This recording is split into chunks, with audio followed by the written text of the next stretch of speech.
Hi all, very good morning. Am I audible? Yeah, Ashish, good morning. Yeah, you are audible. Great. Okay. Everyone is Hi, here. good morning. Good morning. Good morning. 18 people. Okay. I think today we have a last session for all the Python related concepts. So let me check what we have. File input. So file handling, how to handle the files in Python we didn't cover. That will cover today. What else?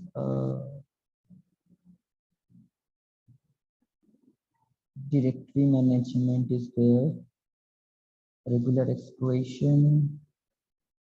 Okay, then pickling and a small portion of debugging. I think this will cover your most of the basic concept. Let me share my screen.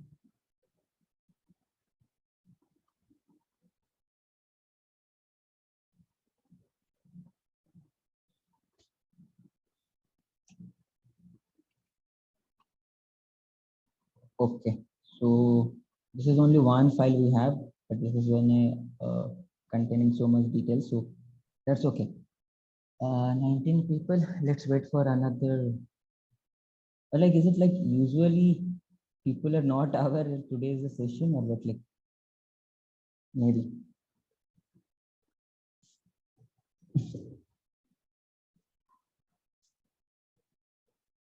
Okay.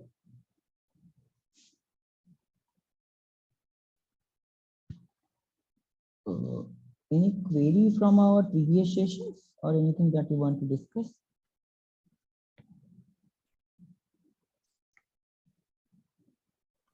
I don't have any doubt, but I just have a concern with that. In our Zen portal, when it comes to on the fourth session and today's session, we do have assessment has been enabled. So when it has to be taken? You have to complete it immediately after one module or any session is over. Because on the session 4, the activity which has to be completed as part of assessment is module 1 and 2, and then as of today's date, module 3 has to be completed, and that's the assessment content questions will be asked, I guess. Yeah, so that's what, like, we are running one session behind actually. Okay. We are discussing yesterday. So bit of late we are running. So that's why if you see here, today we'll be completing module 2. Okay, like all the things module and module 2, and module 3 algorithmic thinking and this data structure. Actually, this should be taken today, but we are running one session less, like behind our usual session. Because of that, it happens, right? So many talk, and we are also going slowly. So I just want to rush also. But once you have any assessment enabled, you complete that. And if nothing got covered, then you need not to worry. If anyone reach out to you for the assessment, you can say like it is still ongoing, it is not covered from the mentors. Okay. I don't see any deadline for this. Do we know for that assessment any deadline is assigned to that? I am not aware actually, but what I heard, like as soon as you complete the session, you should be completing the assessment immediately. Because if you won't do, then after every module you will get assessment. See, okay. So if you won't complete, then this assessments will be piled up. So better to clear that immediately, because after every module you have an assessment in the Gen portal, I guess. So maybe there is no like particular deadline, but yeah. But once if you okay, can you please check with the coordinators once, like, or anyone who already talked about this, they can. So Parth is saying, sir, from where you get notes, where we get notes. This notes that I'm saving here, this files, right? That's what you're talking. This is present in the Google Drive link, right? You guys are still struggling to get the Google Drive link. Let me quickly paste in the chat. No, Ashish, it's working fine. Okay, so you have the Google Drive link, right? Where the notes are.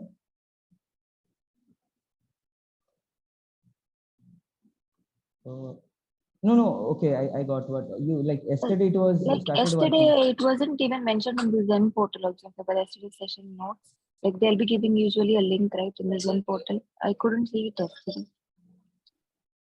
Let it be. Let me share here also one more time, so that this is your batch file, right? Yes. Okay. So let's start our journey today. Okay. You guys are not able to see, but my charts and this Zoom annotation files are literally bugging me. Okay. So today, one more important thing again, like you are going to use this in your day-to-day life, how to handle the files. Like suppose you have text files, CSV file, Excel files, so many types of files, right? So using Python, how you are going to, open a file, then, how to read the data from there. Even if you want to write it in through the code, you can also do that. So those things we are going to see today. That is the first topic for today. So first of all, before going to this file handling, I want to make you aware about few terminologies that we are going to use here. So when we open a file, we follow this modes. Okay, this modes like R, W, X, A, T, B plus. So when we say R, this is a default value. If you don't mention the mode of opening a file, then this is the default value. This is a reading file, like a read-only mode. So we know, right, the modes are there: read-only mode, write-only mode. So this W means write-only mode. This X means open a file for exclusive creation. So now this W and X has their own advantages or their own, you can say, properties. What is that? If you see W, so if you use W while opening a file, that means that file will be completely truncated. It means suppose you have saved a file today and tomorrow you are going to open that same file where you have saved and you have written something, and you by mistake you have open it in W mode, then again the same file will be truncated, all the data will be lost, and again new data will be, whatever you will type, new data will be added to there. So if you completely want to remake the file, then you use W. Okay, and if doesn't exist, it will create a new file. We'll see with example, don't worry, just try to get familiarized with this modes. Okay, and X means X, when you are going to use X, when you don't want to overwrite, or you are not sure whether the same file you have created yesterday or 1 week back and today you are creating same file. If it is already exist, then it will tell you that it is already exist, you need not to create it. Okay, that is X mode, exclusive creation. Now what is A? This is to, that when you open a file in this mode, that means the system will understand you are here to append the file, append inside the file. That means you have written half of the paragraph, now you are here to write next half of the paragraph. So the next half of the paragraph will be automatically added to the last where you left off yesterday. Okay, this is A.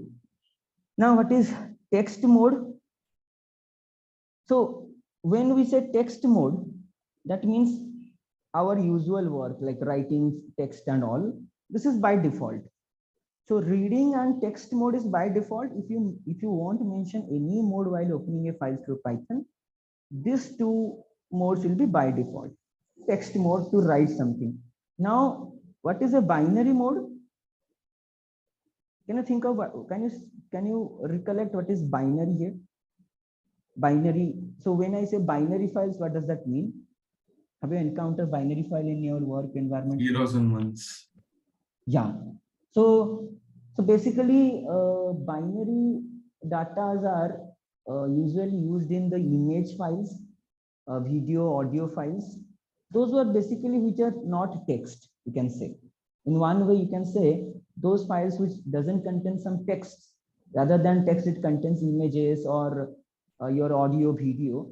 So those files will be binaries because all the picture details are placed inside a pixel, and in pixel it will store the information in the bytes, right? So okay, so that's a different topic, but the thing is, if you want to open such kind of file, then you use this B mode. Okay, and if I use plus, again it will be reading and writing both.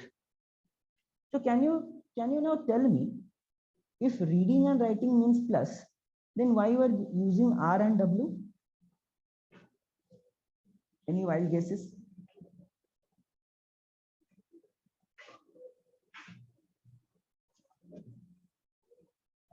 So if you use W, WF is for the creating the file, right?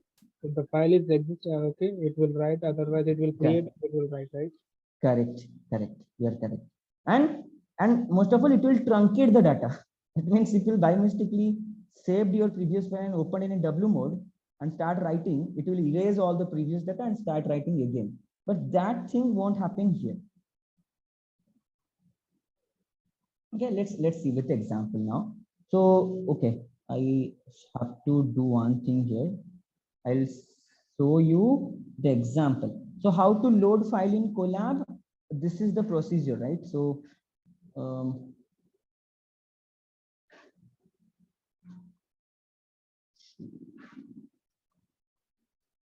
example.txt file. So this is a file that I'm going to upload here, and I'm going to open that example.txt. Now, if you see, I can remove this part as well. Now, the same thing you can do with your Jupyter or any kind of IDs as well. PyCharm, Visual Studio Code, any IDs also same procedure. Okay. So the thing is, you have to have a file to open first, right? So suppose this is a CSV file or text file. You have to upload to your working environment first. Okay, that means if you're using through ID, you have to make sure in the folder where you are working, that folder should contain the file. Then only this code is going to work. Now, what is the code? Very easy. Python has a default function called open. You have to pass the file name over there in a string format. That's all. And this will open the file. Now, we have to keep something in mind here. Whenever we are opening the file, that should be closed, or it will take unnecessary memories inside your system. So you have to make sure when we open a file at the last or after completing our work, that should be closed through the code or any means, or else it will take the memory, right? So this is how you open the file. Now let's see. So if I open the file, have I mentioned any modes here? No, right?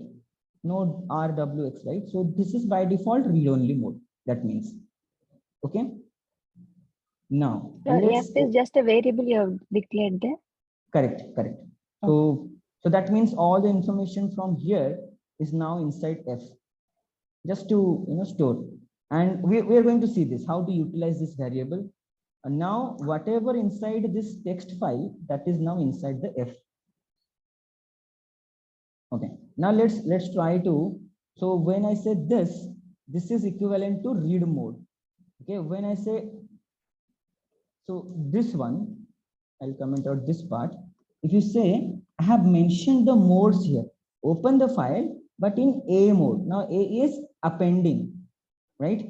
That means whatever it is there, if you start writing, it will add to the, it will start from the last line of your writings that you have wrote in the text file. This is appending. Now, when I say WB plus. Can you try to think what is WB plus? Like what is the format here that I am trying to achieve? What is the mode? What do we mean by W? W means write, right? And B is for Binary. binary. And plus is for reading and writing. Mhm. Now, if I'll if I'll remove this, is it like same as not writing W, or it is different? It's different, right? Because W will truncate the file and the plus will not truncate. It will start to update it, right? Correct, correct. So this means you have a option, or you have possibility that you can truncate your whole file and start writing again. But if you remove W, then you are safe. Like in terms of input and data, you are safe. And there is another way you can open a file. Now what happens when you open a file? You have to close it by writing this code. What is the code? So I have write here if then dot 10 close. Okay, this. So if you do this, that means the file will be closed. So when I say it is a variable, what I'm doing here, I'm creating a object from this class. Okay, and when I create the object, this close is a method of that object, right? So using this close method, we can close the file itself. Now, whenever you write this kind of code, you have to write this line to free of some memory, or else it will still open inside in your memory. Now, to mitigate this problem or to overcome this problem, we have another way to open a file, for which we need not to explicitly mention f.close, and it will do automatically. And what is that procedure? This is called with open text, this file name with a mode. So this you are familiar, right? This open with the file name you are familiar with. Open file as f. So here so the variable that you defined here, you are defining here. It's a different way of writing the or opening the file. So with open file name as f. So here you are giving the variable name or a nickname to the file that you opened, right? As f, then you do your stuff. If you want to write some data, if you want to delete some data, you do. But here you need not to write f.close. This will be automatically handled by this code or with statement. If you open a file like this, you need not to close it. It's okay that it will get closed automatically. Now let's try to understand what it is. It is same as writing a for loop, right? With a colon, the syntax I'm saying here. Syntax, then the indentation. Now if you see here, if there is a method when you create the object while opening the file called read. It is similar like f.close. So close is a method. Similarly, read also is a method. Now what read will do? Read will read the data inside this text file. Now let's see what is inside. I have also not checked. Okay, so this is a text file we have written inside. So once I double click it in Colab, in the right hand side, we will get the file. Same in if you upload any picture also, if you double click it at the right hand side, you can see the picture. So this is a good easiest way to see the details inside what is there in the file.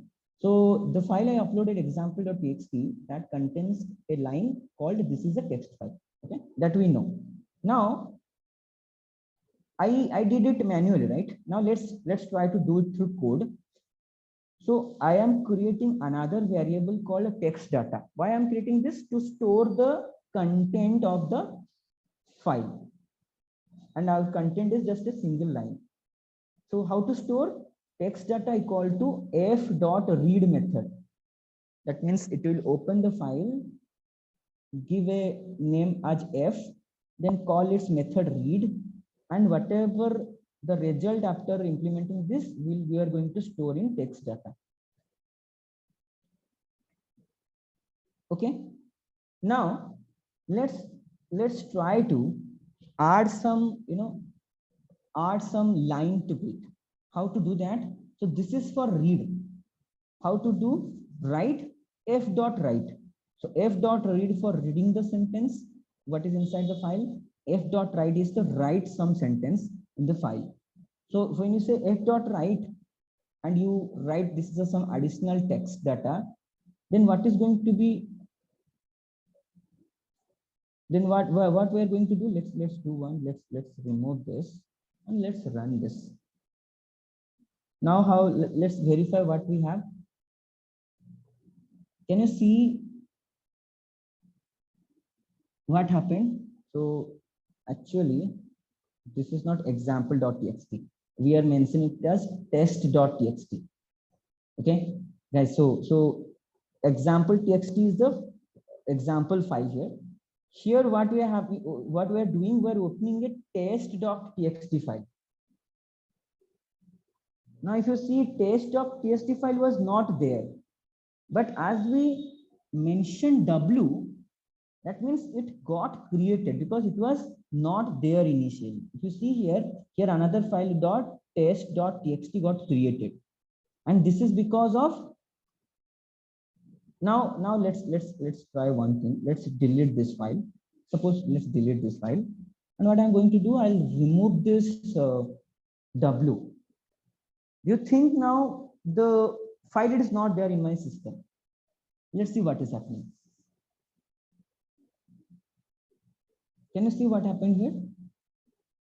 Must have exactly read write append mode at most 1 plus. That means it is not able to find the file at all. So plus we opened it in a text mode for reading and writing purpose, but the file is not there. So this is the difference between plus and now if you want to create it, you have to make w. So when you do w, that means it will, if it is doesn't exist, the file is doesn't exist, it will create that file for you, test.txt. Now once you run it, and we'll verify what is happening here. If you see here in this file, we write this line. This is some additional text data, and that got added to your text file.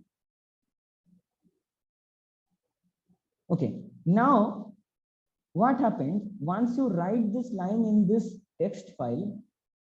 Can you tell me where is the cursor now? It is at the last, because this is writing like this, then space like this it was writing. Now the cursor is at end. Okay, now again if you want to write anything, it will start from there, right? So how to move the cursor? There is another method called seek, S-E-E-K. Okay, that means you will move the pointer or cursor to the beginning of the file by making f.seek and passing 0. So if I pass 1, what will happen? Any guesses? If I pass 1 instead of 0, what will happen?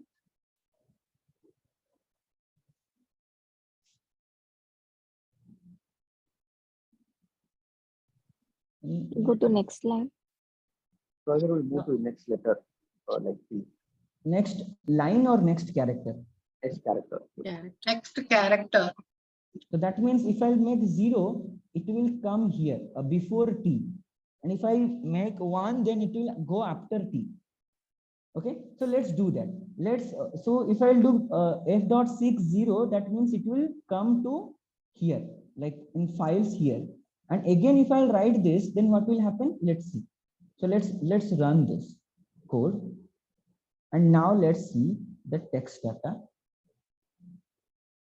Can you see what happened? So the cursor again moved to the starting, And again, we wrote one line. That line was written from that point onwards. So the first line what we wrote, this is some additional text data that got overwritten because we moved the cursor this.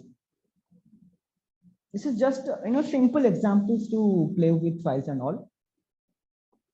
One more thing that you need to understand here, when you are working in different environment, right? When I say different environment, like Windows, Mac, iOS, then Linux, right? So every environment has their specific encoding. So when we write, so this encoding is a very vital part in data science. Once you go deeper into the data science field, and when you learn about text data pre-processing, or if you go for more deep learning related natural language processing, NLP, right? So those areas and the data, text data pre-processing, there you will find this term encoding. Now, what is encoding? Actually, encoding is there when this digital computers are there. Okay, since the digital computers are there, encoding are there. But we started to know in DS particularly.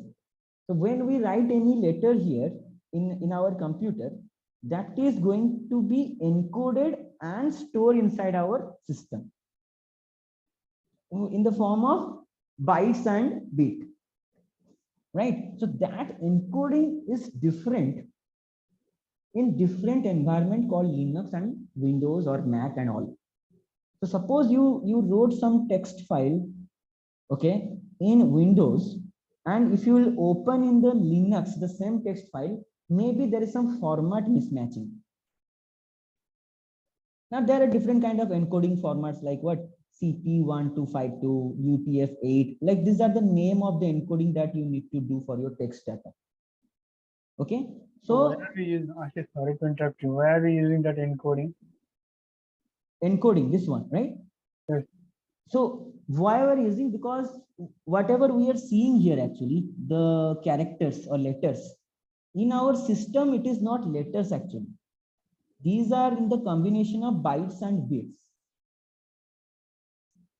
Are you getting what I'm saying here? So when it so actually this is a different topic. I'm just telling you in an overall in an overall way. But how the encodings work and all, that is whole different topic. But I'll try to make you understand in a concise way. So the string format or whatever we are writing, it is occupying some memory in our system, right? So before occupying any memory, it's going to be encoded first. That is not for us, that is for machine. Machine needs the encoded language. We are seeing the letters, but machine is seeing numbers. So as a DS guy, I tell these things to everyone in all batches.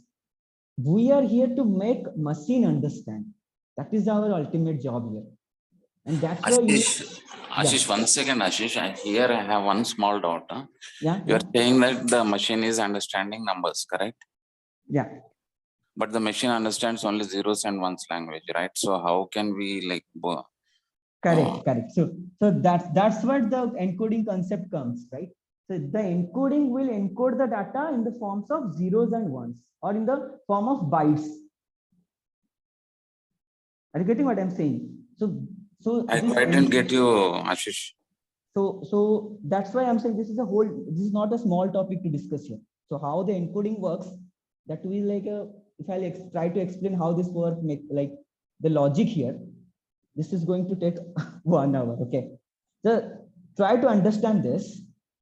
The text we are writing here, that is transformed into one type of encoding format, then it is going to be saved in our system. This is, you need to understand here.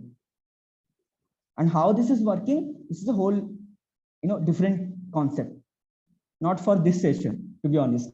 Okay, but for you need to understand the text we are storing inside our machine. This is going through some sort of encoding, and these are the types of encoding: CP1252, UTF-8. So UTF-8 encoding is for Linux. Okay, so this encoding is for Windows. Let's not go to what is this, okay, because this is a different topic. But you need to understand, based on our system, this data going to encode it in this format. If it is Windows, if it is Linux, in this format. So the point is here, you have to mention the encoding type here. Which type of encoding or which type of encoding, if you are using Windows, you mention the Windows encoding type, so that whenever you save a file and there is some text, your machine is going to store that text in this format. So this is for machine. Now, by looking into the file, I can't say what type of encoding it used, but machine will understand. Yeah. See, reading is in this format, but the interpretation is in bits and bytes, right? Yeah. So that's what it is. It is for the machine to understand. Okay. Okay. So that's why if you use the same file in Linux and same file in Windows, maybe the format mismatch will be there. You won't be able to read all the text properly. So that's why it's a good practice to mention the encoding while playing with your file. It is a text file or CSV file or anything. Mention the encoding that you are working on. If you are working with Windows, mention the encoding this, so that if some developer is working on Linux system, they will see like this is the encoding you used. Because for the developer who is working on Linux system, for him the default encoding is UTF-8. Okay, and you send the file with this encoding, right? So that's why you have to mention the encoding type. Okay, so this is just to keep in mind while playing with the files. Okay, if you are working with multiple files with And multiple Ashish, developers, sorry to cut you off. Can you yeah. please little go up that to that f.seek kind of stuff? Like Huh. f.seek, you have given 0, right? So when you have given that f.0, you said that the cursor will come to the this is the additional data, and before the t, the cursor is going to come. So because of that, we were again writing, because of the write function, it is truncated the whole. This is the additional text data, and then it was started to write. This is the additional data, right? Right. So Correct. what if I've given f dot seek, like after this, like there is a 5 I'm giving. So what will happen? 5, right? 5, Oh, yeah, like here. So yeah, okay, this is also good thing. Okay, I forgot to play with this. Okay, so let's do it. So what okay. will it do? It will again create the file. It will Mm, add this line. Then it will move the cursor to the 5th position. Then this will start writing this line. Let's yeah, verify that. Let's verify that. So now again the file truncated and the new test.txt was created. Now, if you see, this is oh, this okay. So after this, it was so this everything was is 5, truncated. right? This Okay, yeah, place is yeah. 5. Maybe I came here. So this place is 5, Hmm. and after 5 onwards, this is some additional text data to started take. Okay, so after that point we were giving, everything will be truncated because of we were using the write function. So if we were using the different functions, then it will be different. Like if you are using f dot append, Uh, then it will so be so added. so f dot append. So that means you need to write a new line. So if you don't move the cursor to the 5th position, Hmm. then this will automatically write after. So okay, let's do it. And let's see what is happening. If I didn't change the cursor position here, Hmm. just a text file. Okay. Can you see what happened? This is some additional text Yeah, yeah, data. yeah, Then after that, it started, right? yeah. So to make a new line, I think what is the command? N, right? Yeah, slash in. Let's see whether this is adding a new line or not. Yeah, Okay. it's adding. Yeah. So you need not to mention append or something. This is just to make you understand there is a crusher which is here. Hmm. Okay, Get it, and get it. you can also change the position. Okay. Okay. Now I think closing a file we already discussed f dot close, and also I have also told you this with this format, the file is going to be automatically closed. You need not to explicitly call f.close. So one more question. Yeah.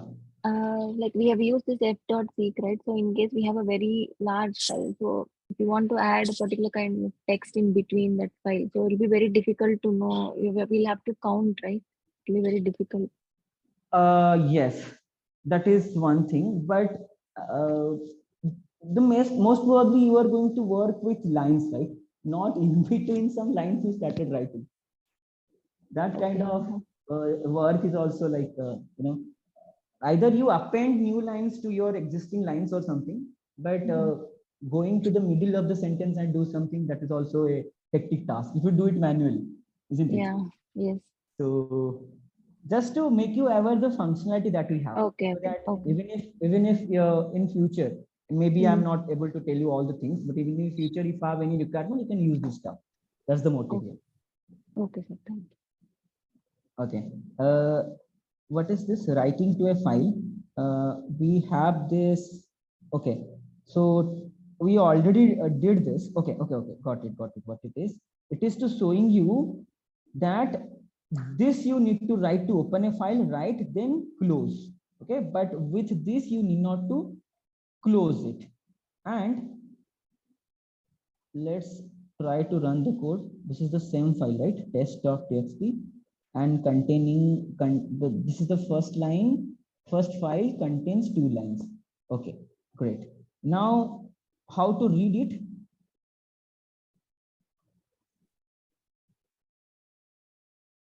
So before this, I was double clicking on the file, and in the right hand side I was showing the results, right? Inside, what is inside that. But you can directly run this code. What is this code? Can you see what is A here? The same. Yeah, it's a variable which is used for storing the data which is in the file. Correct. So we are using F initially. Now we are using A. Okay, A. Then there is a method called a.read. Okay, a.read, and a.read will give you all the lines that was written inside the text file. This is also one way to read the content of a file. Okay, and the program will create a new file if doesn't exist. I think this is for W. Okay, but I opened it in the read mode. Okay, now this is easy. Reading from a file. Okay, now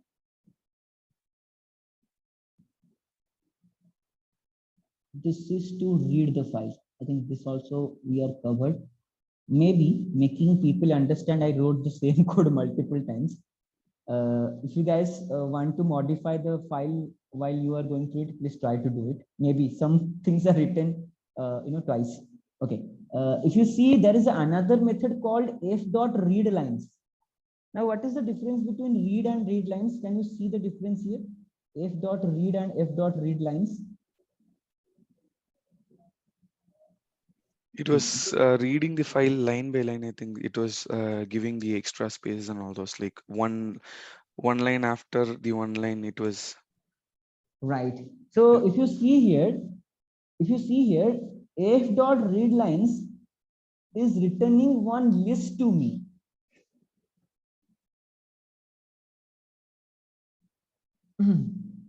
Now what does that mean? That means this is a list of lines, and we are iterating over each line using a for loop. For line in f.readLines, print line. But here we are not using any for loop. We are just calling f.read method, and it is showing us all the lines. Now, when to use this and when to use this? Can you think of?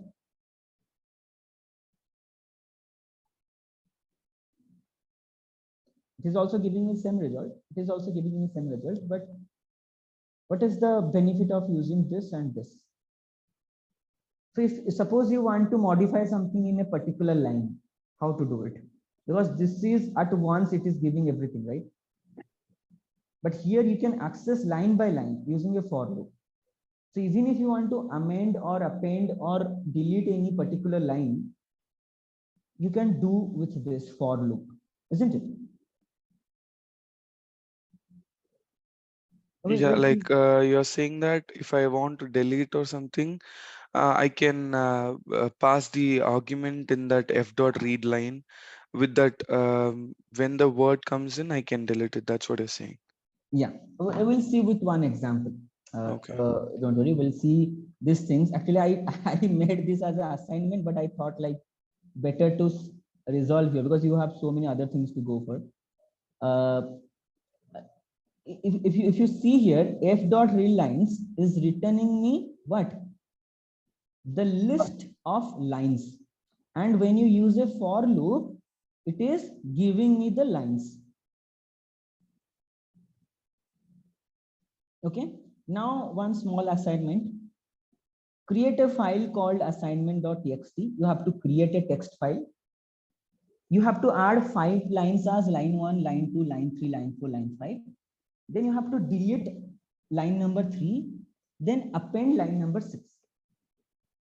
And you have to show the lines in output. Can you think how to achieve this? You got the question, right? So like I created test.txt, you have to create a assignment.txt file. Then you have to add 5 lines over there, delete the line number 3, and then append line number 6. So by completing this assignment, you'll be pretty much familiar to the input output operation using a file.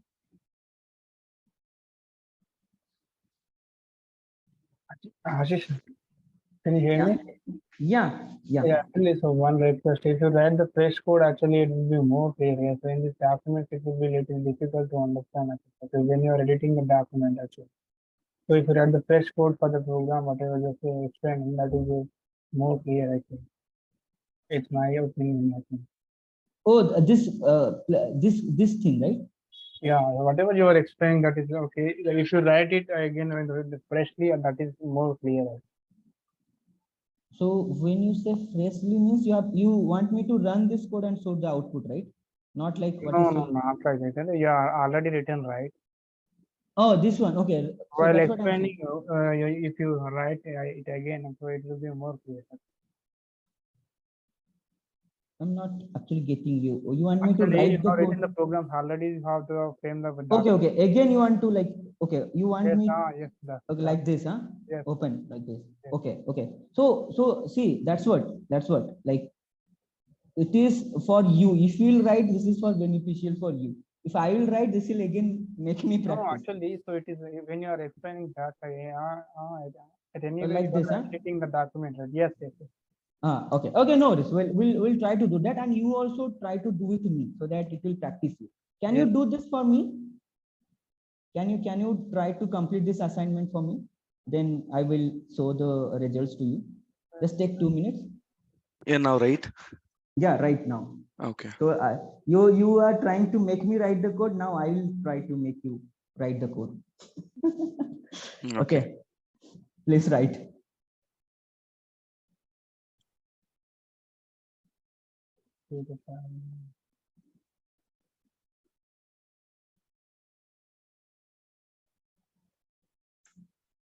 So to create a file, which mode you want to create? Which mode you are going to use? We can use write. Write mode. Okay, write mode.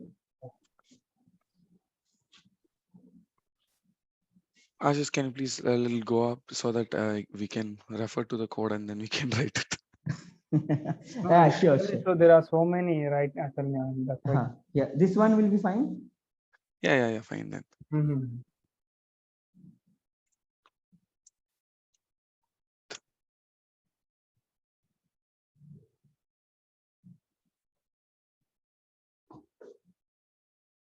I just want to know your approach on this. That's all. I'm not expecting you to completely write it. Just the approach that you are following.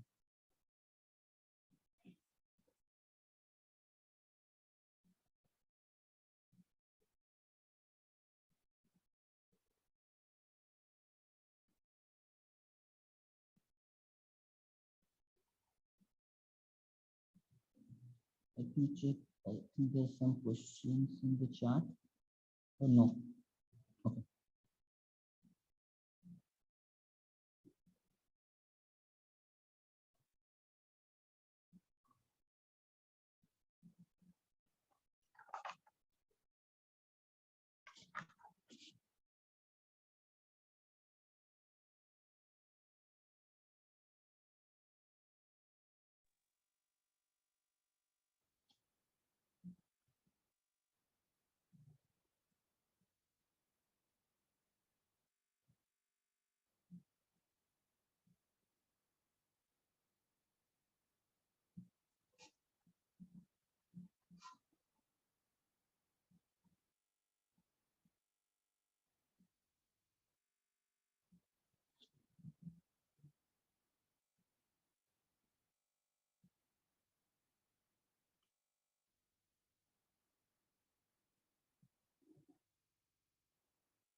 So I'm expecting at least you should write, you can write 5 lines.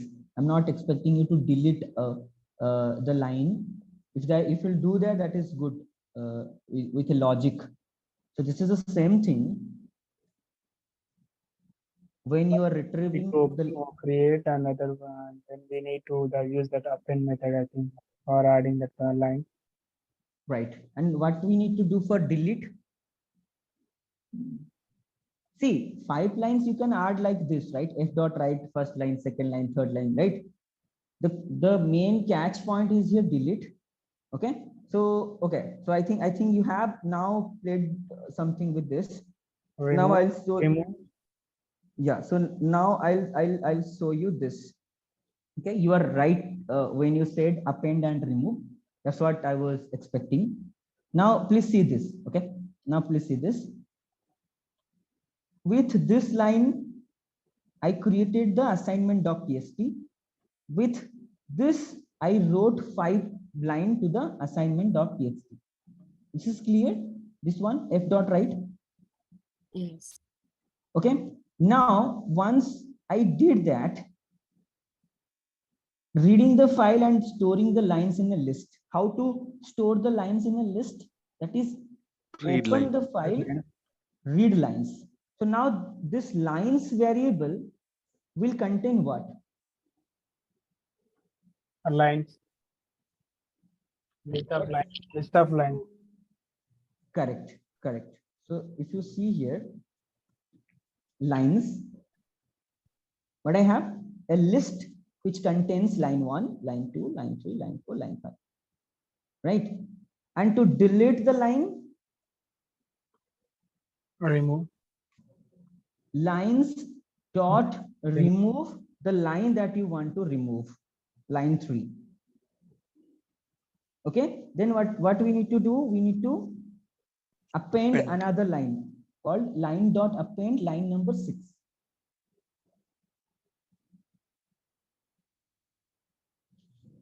Okay, now with append function, we were creating the line 6 as a new one, right? As this file contains the 5 lines. Correct. Get it. Tell me, when I say lines dot remove, from where it is getting removed? All the file was From stored in line. a list, right? So From the that list. from that From list, line, it was deleting. line From the list, not from the file. Okay, so we captured the lines as a list. Then we know how to remove from list and append from list, right? So we are adding these things to the list that we got, this list, not to the file. Okay, we removed this, we append line 6. Now again we have to add this line to the document.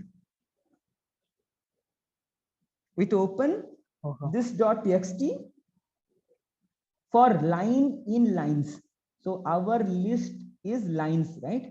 And this is the data. After, if I'll comment out this, then print the line, the list here. Sorry. If you see here, 3 got removed and line 6 got added. But this is inside the list. Now again, we have to write this thing in our document. right? To achieve that, again, you need to do what? You need to open the file in the W format, and for line in lines, like iterate over each line, write each line to the file. Now, once you do that with this,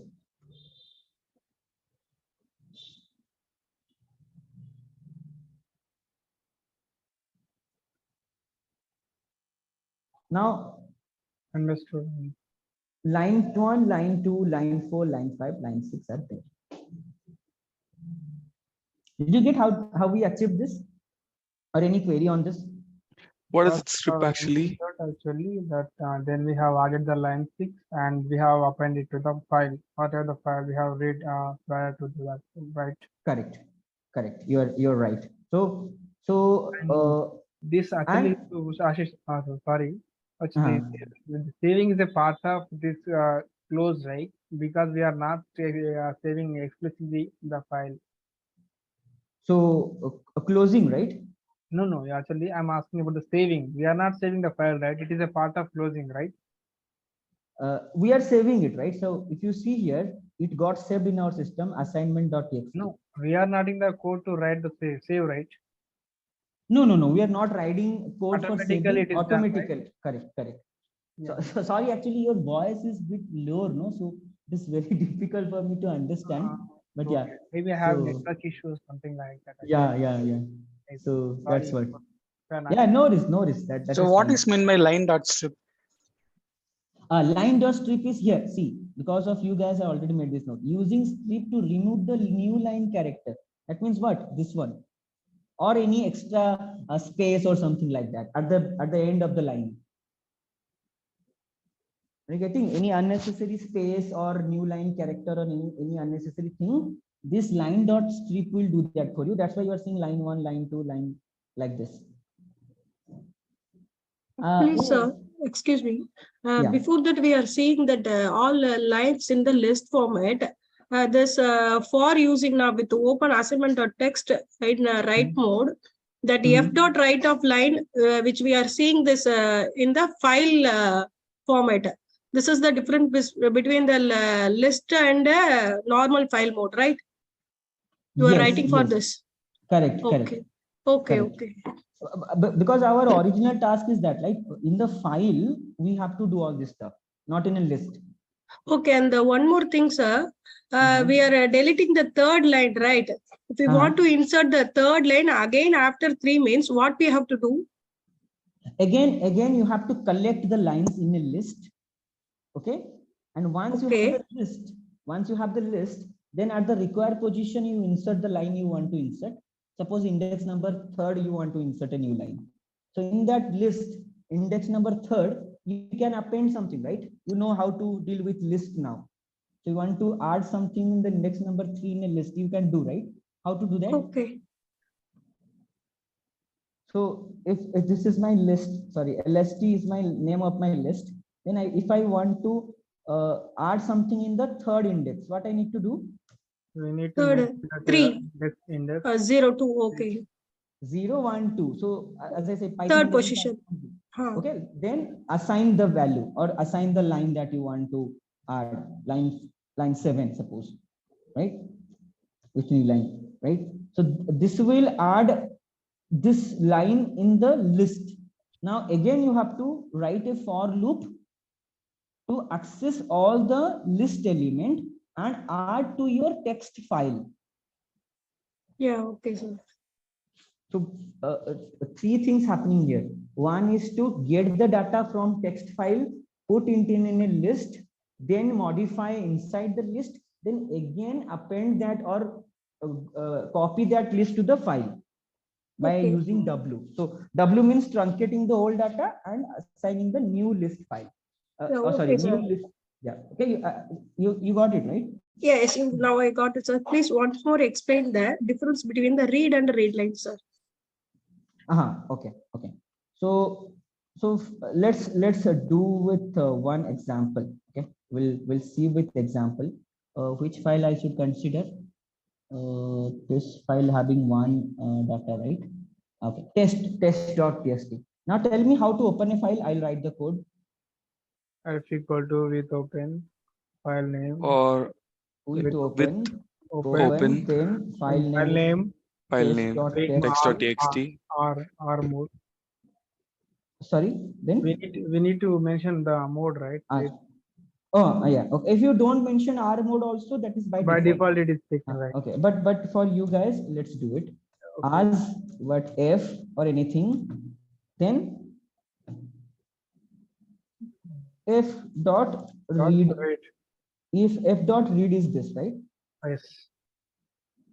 So what we need to write here? Print, right? Hmm. Print. Okay, now let's do same thing with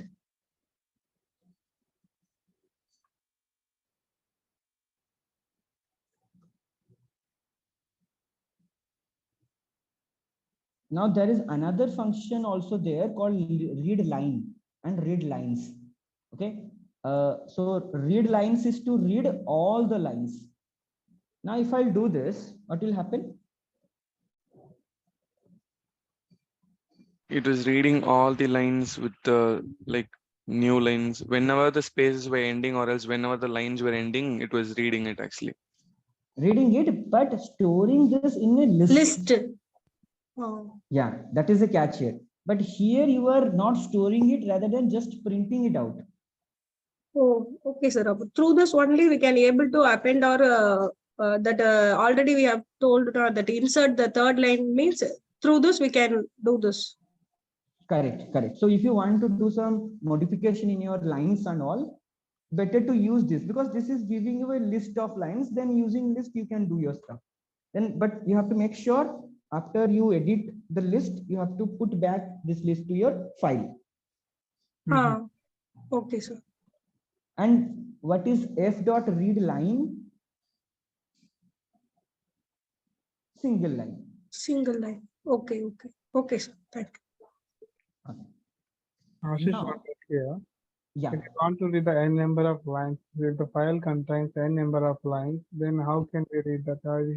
Can we read that like 6 lines, 7 lines, 10 lines, like that? Suppose you have 10 number of lines. Yes. And if I use this function f dot read lines, then the 10 lines will be in a format of a list. No, I just want to read some of the lines actually. I don't want to read all the lines. Some of the line, right? Yes. So some of the line means like first few lines, right? First few lines are yes. So as you see here, if this is a list, okay, this is a very good question here. And also, can you try to answer this? Anyone want to answer this? I think we can mention that index or something like that. Correct. So if you observe here, this f dot read lines is returning a list, right? And list of all the lines. How to access only first three elements of a list? This is the answer to your question. If 0:2 index value, I think so. So from 2 to this, or if you want to write 5 lines, then till 5. So this means starting. So if I don't mention 0 also, this means same, right? 0 to 5. If you don't mention this also, that means 0 to 5. So this will print 5 lines from the list. But we don't have 5 lines here. That's why 2 lines will be there. Suppose let's make 1. Okay. If we'll do 1, then what will happen? Only first line. Are you getting now? Now, could I explain your question? Yeah. Yeah, I'm getting. Yeah. So using list and how to explore. So the good thing is this is converting everything a list, and you know how to play with a list. That's what I'm saying here. Okay. Any other queries? Sir, even like if you want to give the range, use the range function in the for loop, we can do with this. Like after reading the lines, then we can use it in the for loop. Range function to do what? Like if you want to iterate. Read the lines, right? Yes. To read the lines, right? Yes. Yeah. Like with a for loop, right? That's what we are reading, right? Yes, yes. Like we Yeah, have so- used a for loop in some of the examples, right? So in So that case, when we give for I for line in f dot read lines. yes, This is what you see. Then print line.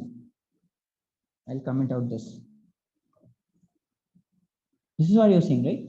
like can you give the pass the range like from this index to this index? I want the lines to be there. Okay. For line in range, okay. I'll try to achieve that. For line in range, what 1 is to 5? So if we'll give 5, that means 1 to 5, right? Now 1 tell me, to 4, right? like, yeah, anything. So 4, okay. Go for 4. Okay. So now tell me, what does this mean?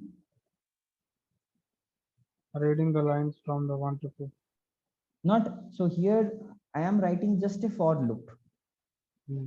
Now this line variable will contain with number what? Range 0 to 4. 1 to 4. 0, 1, 2, 3, right? 0, 1, 2, 3. This range. Now this is the numbers. If I want to read the line, how to read? F dot read. Lines.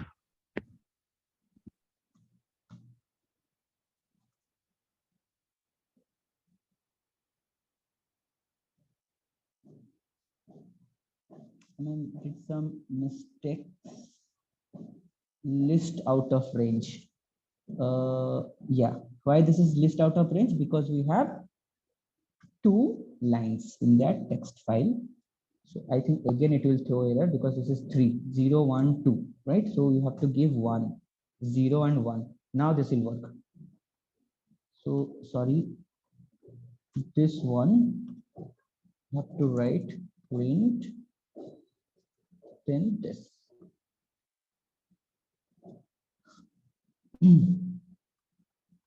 Why 2 is not working here? Oh, 0 and 1. So for line in range 1, so this will give me, what is the number here? 1 means what? Let me check. 1 means 0, it is coming. Okay. 2 means, 1. And it will return actually n minus 1, right? yeah, n minus 1. So why it is not working for 2? Because we have 2 lines, right, guys? What is our file? Test.txt. 2 lines, right? 2 lines.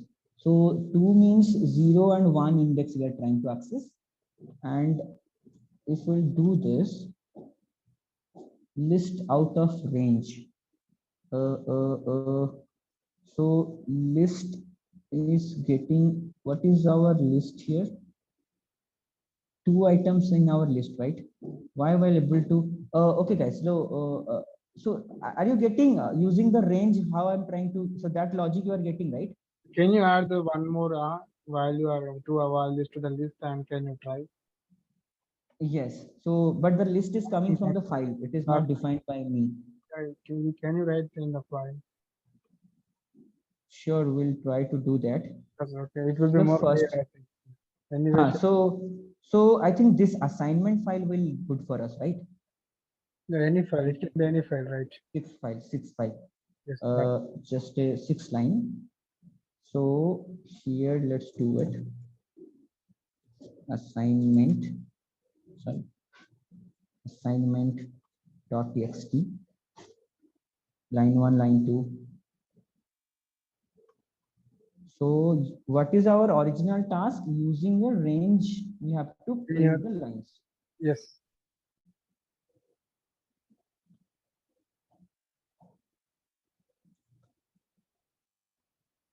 I will do something here.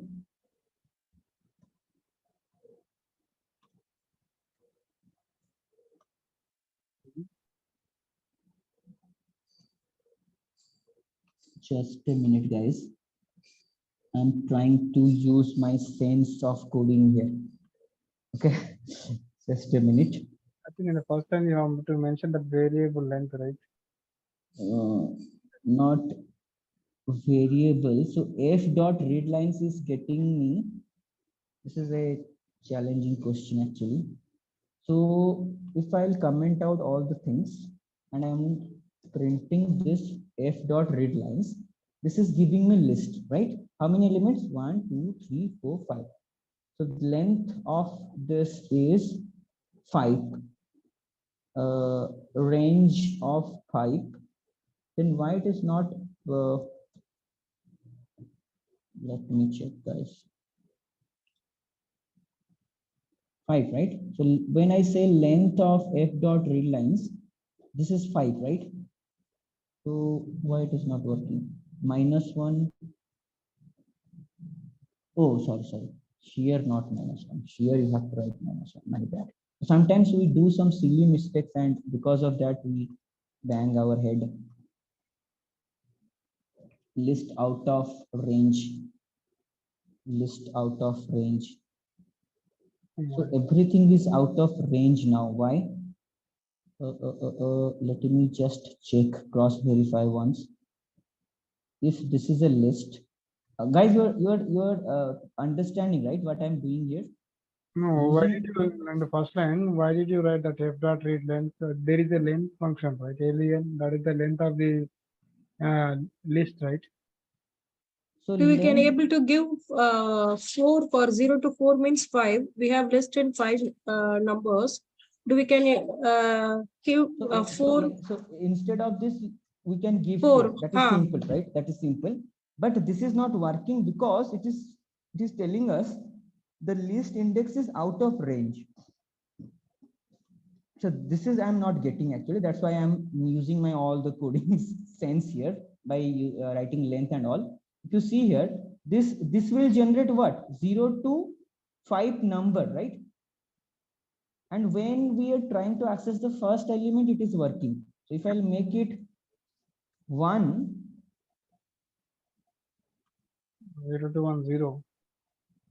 see, when I make it 1, this is working for the first line, but for range 2, it is telling me it is out of list index is out of range. That means this list is not containing more than 1 line. That is what the problem is, using range.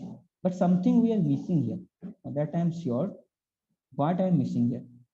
For line in range, so if you see here, this is a list. Okay, this is a list, and if you see the list over here, okay, it got closed. It got closed. So better to open this with a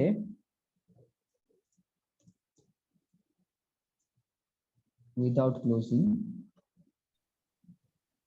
Can you also try with me and think why this is not working? This is read lines, right? See, so f dot read lines, what it is giving? List.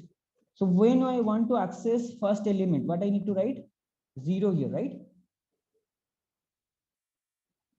When I want to access the second element, then 1 here. Line 2, right? Are you getting what I'm doing here? Yes. But same thing we are doing here with the for loop, but this is throwing us list out of index error. That means it is telling us there is no third element in your list. But if you see, the list should contain 1, 2, 6 element, right? So 5 element. And here using range, it is not working for us. And why it is that so? For line in range 2, print f dot read lines list 10. So if I write this code here, oh, okay, I think here it will work. Oh, okay, I got it now. Yeah, you just told right that file was getting closed like that. Closed. See, so this kind of silly things. So now it is working. Now if I'll write for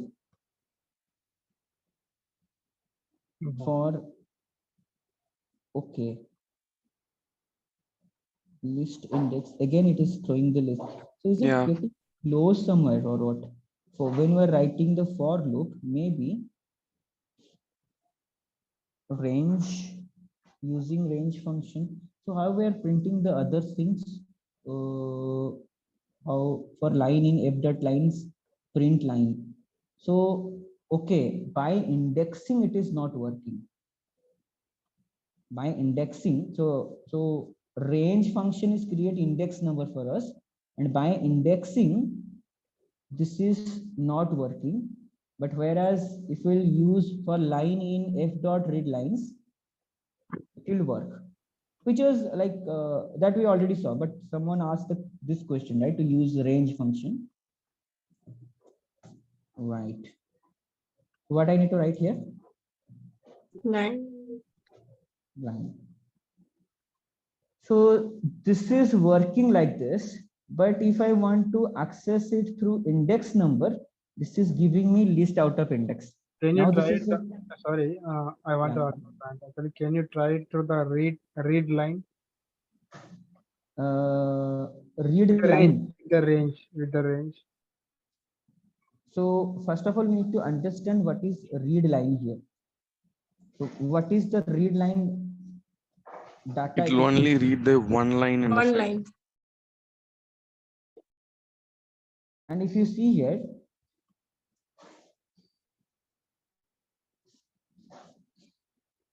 this is the f dot read line. No, he is saying like read only, right? Read. This is what you are saying, right? Not read line. Read line means only single line, right? Yes. Why it is now empty? That also I am getting stuck here. So this f dot, okay. Right. This also one important point to observe here. Few of the things are not working as per our expectations, so that we need to keep in mind. F dot read is not giving us the results, right? Just a minute. With open f dot read. Okay, we have to open the file. Then it will do the same. Just a minute, guys. Just a minute. Let me try to figure it out what is happening here. One thing that can you guys take this? Okay, can you guys try to explore why with range, or when you're trying to access with index it is not working? That is one important point here. Print read f dot read, right? This is what we're writing while reading it, right? Print f dot read, but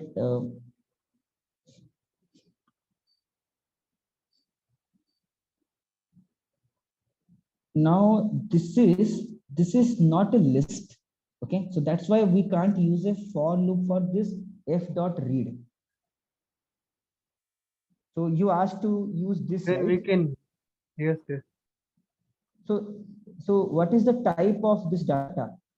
This is just a, what is the type of this data? To know what is the type? String, right? We can So convert that. String, so to iterate over it, We can convert that list. to list, Yes, and we can try that for loop, right? I'm assuming that. I think yeah, that. no, that you are correct in that. It was converting each and every character as a character to. So a good thing to play actually here. Okay, so Maybe list it will f work. read. Dot. Yeah. Any other suggestions? This is just every character became list.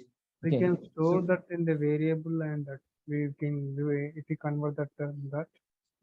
same thing, right? So if you store this thing in a variable, same results will come. Same thing, because this is a string. String means, are you getting what a string means here? Actually, String sir, means, excuse yeah. me.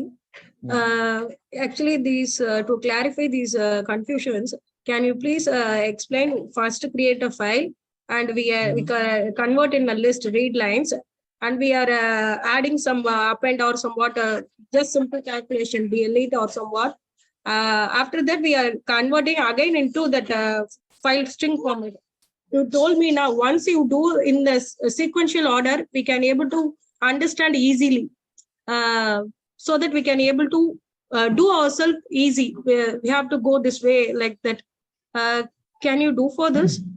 Yes. See, we already did what you said. No, we already discussed, right? Like this one, right? We already did that. Yeah. Okay, but the point is, someone like I'm not sure whether you or someone asked to do the same or print the line using range function. So range function is not working. That is my concern here. Nothing else. Okay, so if you see here what you just described, we created the file, we appended the line, we get the lines using this, right, in the list. Then we amended whatever calculation or whatever remove append what we did. Then again we append this to the file and that's done. But the thing is here,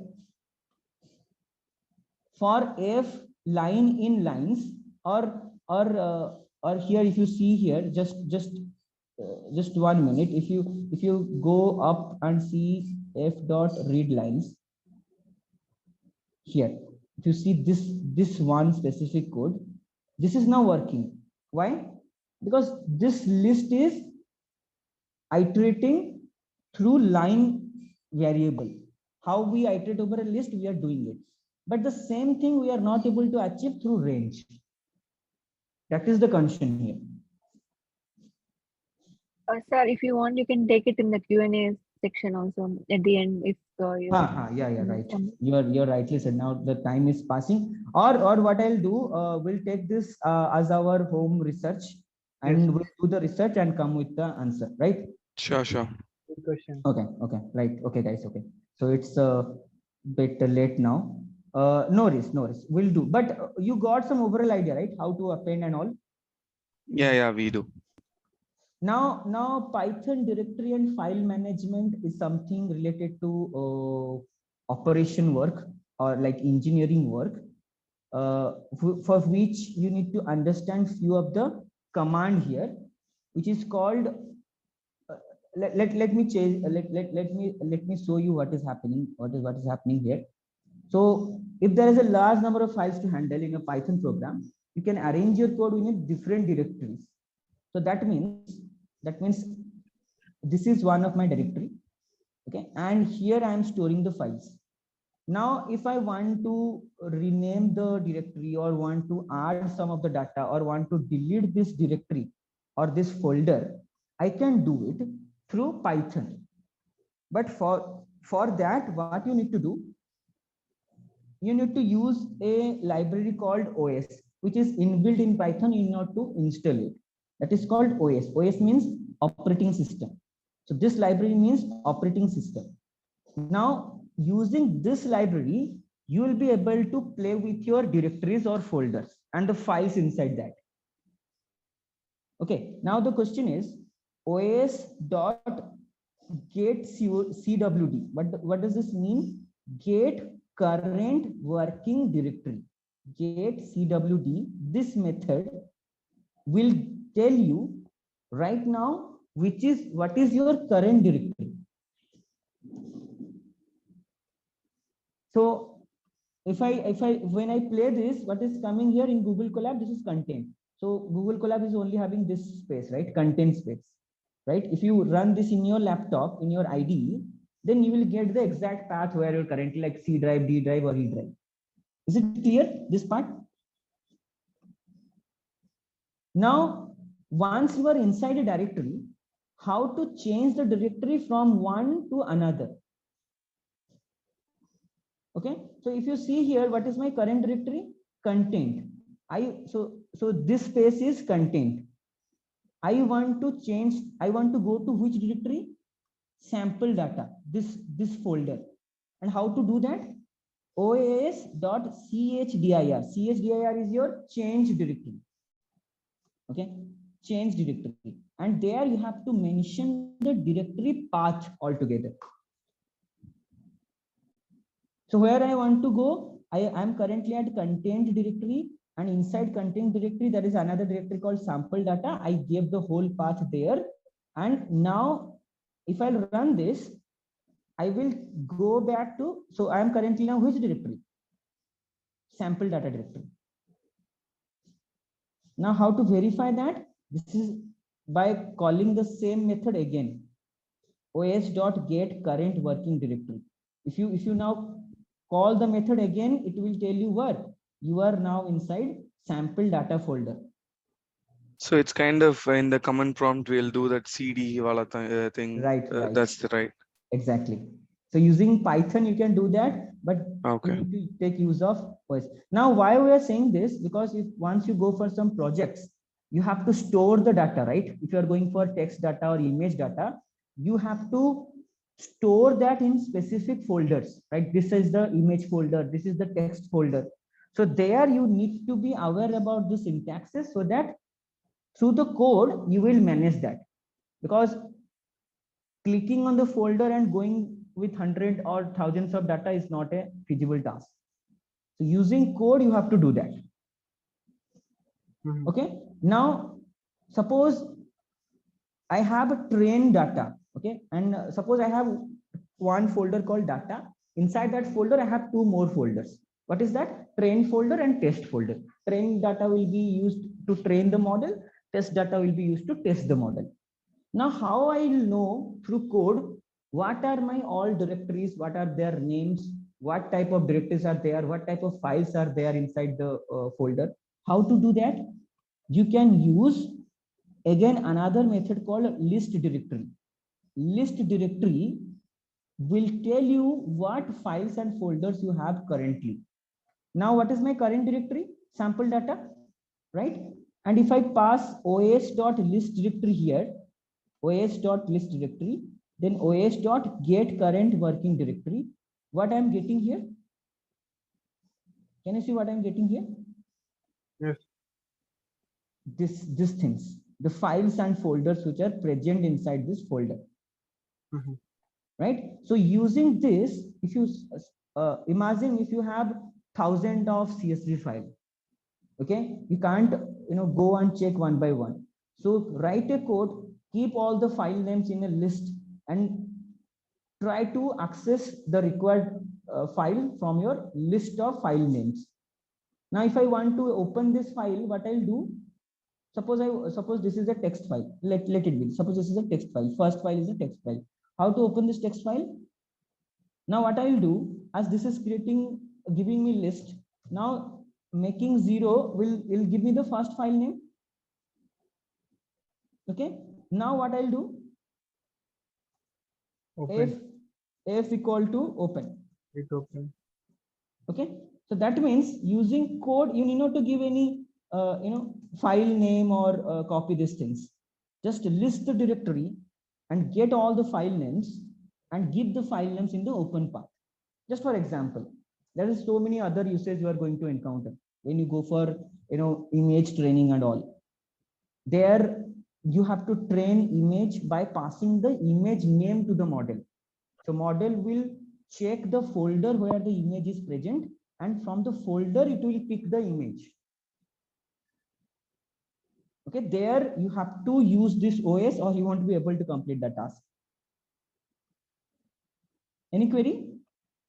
Ashish, one general question. Actually, so when we are reading the file, we have read about the text file, right?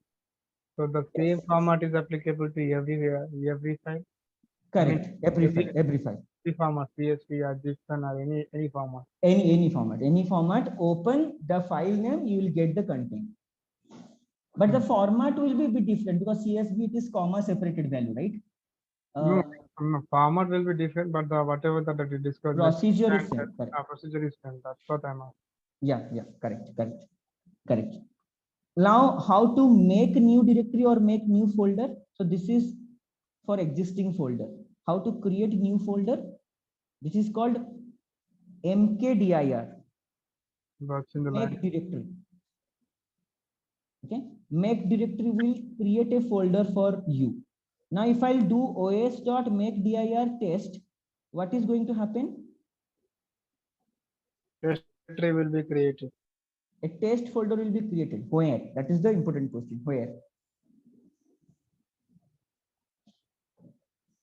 In your current directory. So what is my current directory? If you Content, right? observe, not content. We changed this to sample. Sample data, yeah.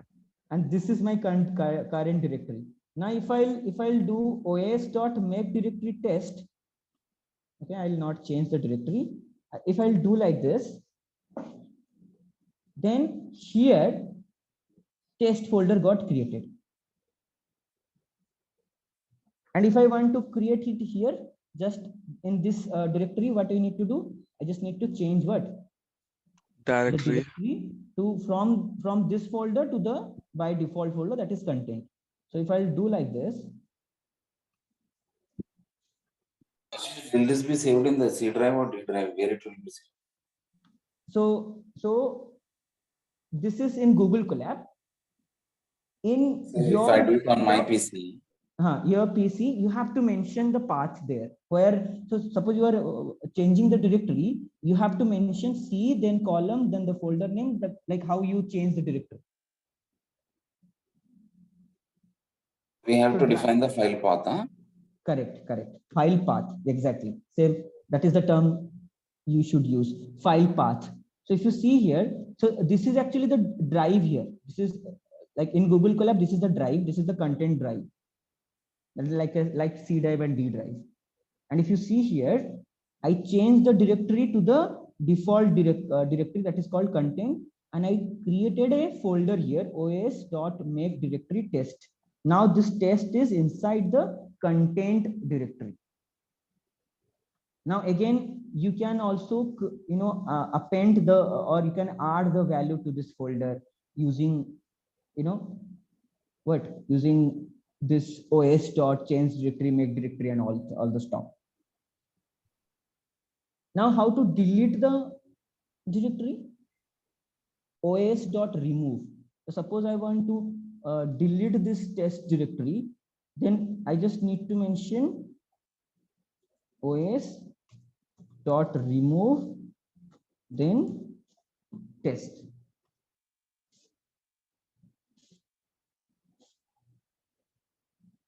Sorry, that is remove directory. Something was there, right? Because test is a folder, right? So remove. So okay. Now the question is when to use remove, when to use remove directory. If you are deleting the files, like if you want to delete these files, then use remove. If you want to delete a folder, then use rmdir, that is remove directory. So now the test is gone, right? We removed the test folder. Any question here to understand? This RMDI IR is for every directory. That is my, to say the directory which contains file and directory which is empty. That is a good question. So you can't use if your folder is non-empty. So you have to make sure your folder is empty, then only you will be able to delete. But that is also a hectic task to delete all the file through a for loop and all. So what I can do? Sorry, sorry, one question. Here in the line, especially we can remove the data directory which is having the files with the recursive method. Correct. Do we have any method something like that here? So what you can do, two ways are there. Okay, I'll tell you two ways to delete a non-empty folder. Non-empty folder. The first method is you use a for loop, use os.list directory to get all the file names in a list. Okay, and os.remove each file using the for loop, os.remove. Then all the files will be removed. Shall I write the code? Yeah, please. Okay. So actually, before you proceed, I have one simple doubt. This might sound silly to you. Yeah. Can we save like all file formats, say like .xls, .jpg also in this? Correct. Yeah, you can do that. That is the beauty of Python. You can do, you just need to mention the extension over there in your file. Dot, if you're XLS, then dot XLS. Then it automatically create a XLS file for you here. Okay, so if I'm saving image also JPEG, it will save, right? Correct, correct. So that is how like the deep learning is there. You have to create images on your own, like from the data, which is like my area of expertise. I'm a computer Okay. vision engineer, no? So create images from your Python plots, Okay, graphs, okay. and you can save that in a JPEG or PNG format. So Okay. what you can do a print screen and save it as a JPEG format, no? Correct, correct. So once you have a plot, then there is a method you can save the plot as a PNG format here. So you just need to give a name to your image. Suppose image1.png. That's what you need to write. Then it Okay, will okay. save that graph in a picture format. Okay, okay, okay. Okay, so quickly I will write, guys, for I in os.list directory, right? What we are going to do, sample data, right? Quickly, sample data. Now what I'm doing here, can you say what will print? Accessing the files in the All the sample files data. inside. See, okay, now I can't delete this folder directly because it has this data, right? Now what I'll do one thing, guys. I will delete manually this one to save some of the time because it's a folder. Suppose this folder contains this file. Now I want to delete the sample data folder which contains JSON file, CSV file, everything, right? Like this. Okay. Now what I will do, without manually deleting each file, I will do os.remove, then I.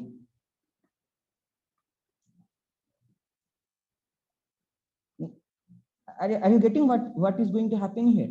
Here, remove will delete all the files. Okay, let's see that. No such file or directory readme.md. Why it is not there? It got deleted or what? Why? Because you just now deleted the main directory, no?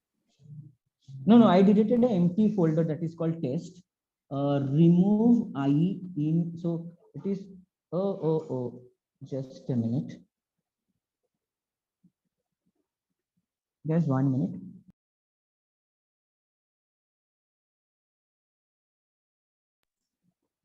Yeah. It was considering it as a directory or what? No. Something is wrong here. File not found error. It is coming. Oh. So the problem is here. It is expecting the file path, but this is not the path, right? What is the path? Content. Right. Yeah. Content. Then the folder name. What is the folder name? Sample data. Okay. Now plus I. Now it will work. Why? Because it is, so the OS library is deleting from the whole path. The path is contained sample data, then the file name. Here I means only this file name. Now if we'll do this, it will, okay, it added one checkpoint. For this, guys, for this one, we need to do one thing. IPython checkpoint. So because of this is actually a checkpoint created by Python, like in the backend. Okay, not you won't be able to see this. So once you run the code using Python code, this checkpoint will be created. You can see few of the files got deleted. Yeah, that readme thing was deleted. Deleted, but because of security reason, they have put a IPython checkpoint so that you can't immediately delete all the files, maybe like, because the data will be lost, right? So that's why a checkpoint of directory is being created. Okay. So this is another thing that I'm not going to write here, because this directory will. Why are you writing that I over in the last after part? So this is also one good question. Now, if we'll see here, print I.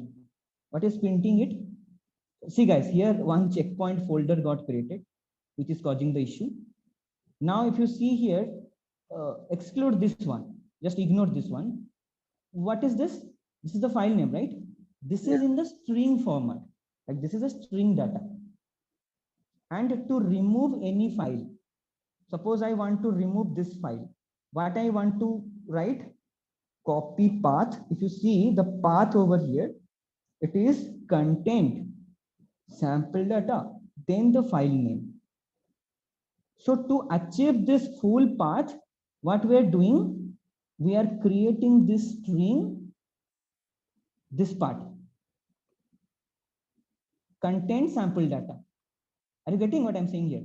Content sample data string we are creating, and there we are adding the file name as a string, like this one. So by writing this, this is pointing to this path, and for every file.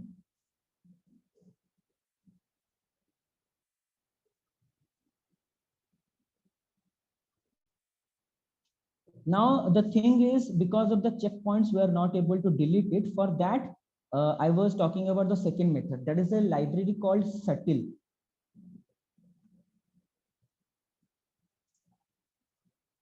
Subtle or something. I forgot actually the name. Is it the same? Yeah. So using Subtle, SHUTIL, Subtle dot something called remove, or so that I'm not able to get at the name. Okay, just give me a minute. Actually, we ran out of time. That's what making me also restless here. Subtle dot remove. So this library, you need not to delete the files. Directly use this library and delete it. If you see here this Stack Overflow questions, you will immediately get the query. We'll refer from here without any delay. See, os.remove. Are you able to see my screen? Shall I make the front large, or is it visible? Little Yes, large. sir. Spot stock also. Just a minute, guys. Something not okay with the front.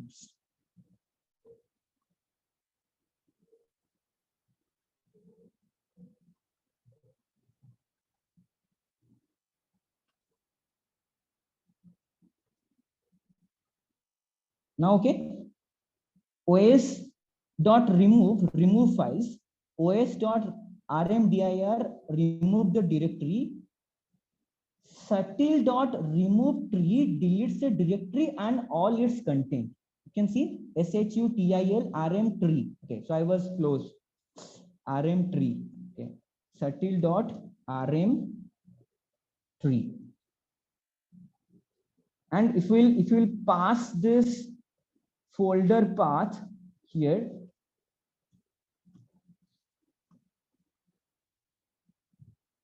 now this gone. Okay, without deleting the file. This is the two-way I was talking about. Write a for loop, delete individual file, then once it is empty, then use os.remove directory. This is a hectic task. But using Subtle, you can completely remove the folder, whether this is empty or non-empty. Getting right? Any query on this? So even if the checkpoints are there, it will delete even that using the shuttle. Okay. So this Subtle one is the lifesaver actually. So this for loop and all, this is like too much errors you are going to get, the checkpoints. Then you have to mention ignore if that is a directory, then delete it, so many things. But that's why they created subtle to delete it completely. So Ashish, these checkpoints are like the error messages or warning messages. No, the checkpoints is like is a Python specific to Python coding. So whenever you are writing any code through Python for any folder, it is by default it is creating a checkpoints over there in form of a folder. No, Ashish, you didn't answer my question. See, my question to you is like, say, for example, if I'm deleting a folder which has subfolders, which is on my desktop on a Windows OS, if I delete it, it will give me a warning message saying like, are you sure you want to delete this? Yes or no, like that? Correct. Or something different. Correct. So this checkpoint is what you are saying. It is kind of a warning to you. You are going to delete the whole folder and the content inside it. That's why they made a checkpoint over there. Actually, we can recover the file from the checkpoint after sometimes it will be removed completely from the checkpoint. Is that? Yes. Okay. Same with the Windows, say like for example, even you can recover a deleted folder. I didn't know folders. I think in the Linux it is something like that. Yes. Oh, is it? I never used Linux, so I don't have idea. Python checkpoint, right? What it is? Python checkpoint files. I didn't know you guys what you are saying. Why Python checkpoint files are created quickly.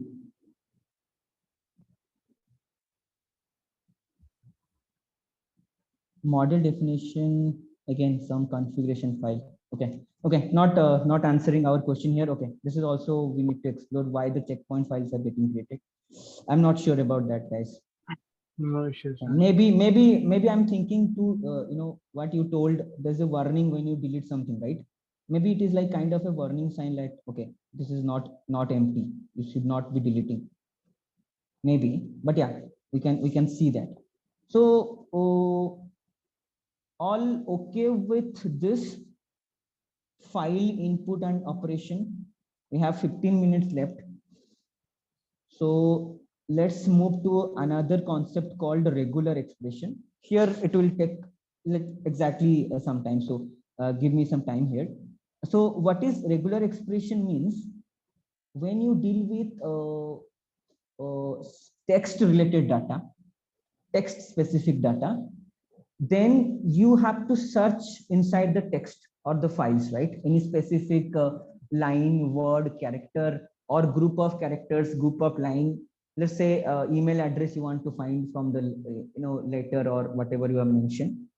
When you want to do such kind of thing, then this regular expression is going to help you, and it is most help you to get the pre-processing of text data.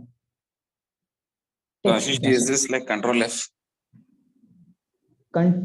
Okay, you can't say that. But an advanced Control F, which with other features. Okay. Control F is just one of the property. Like if you want to find a particular word, you can do. But if you want to find a particular complex structure of word, that we are going to see here. Okay, let's try see with example. Now, if you see text is equal to this is my text. I want to search fox inside this, right? A fox. So how to do that? First of all, you have to write this with R, then this. Why R? This is the format for raw format. If you remember in the print statement, we used F, right, before a inverted comma. That is called formatting of string, right? Here R means raw text. Okay, so if you want to find the fox word, you mention that in a variable. This is the text, and if you want to search using regular expression, what is the module name for regular expression? That is RE, import RE, right? So RE dot search method the pattern that you want to find, and from the text from where you want to find the pattern. Making sense here? This is the text. This is the pattern I want to find, and this variable will contain my result. Regular expression dot search. First parameter is the pattern that you want to find. Second parameter from where you want to find the pattern. Okay, and if you see here, once you find the result, you group it here. If you don't group it also, it will work, right?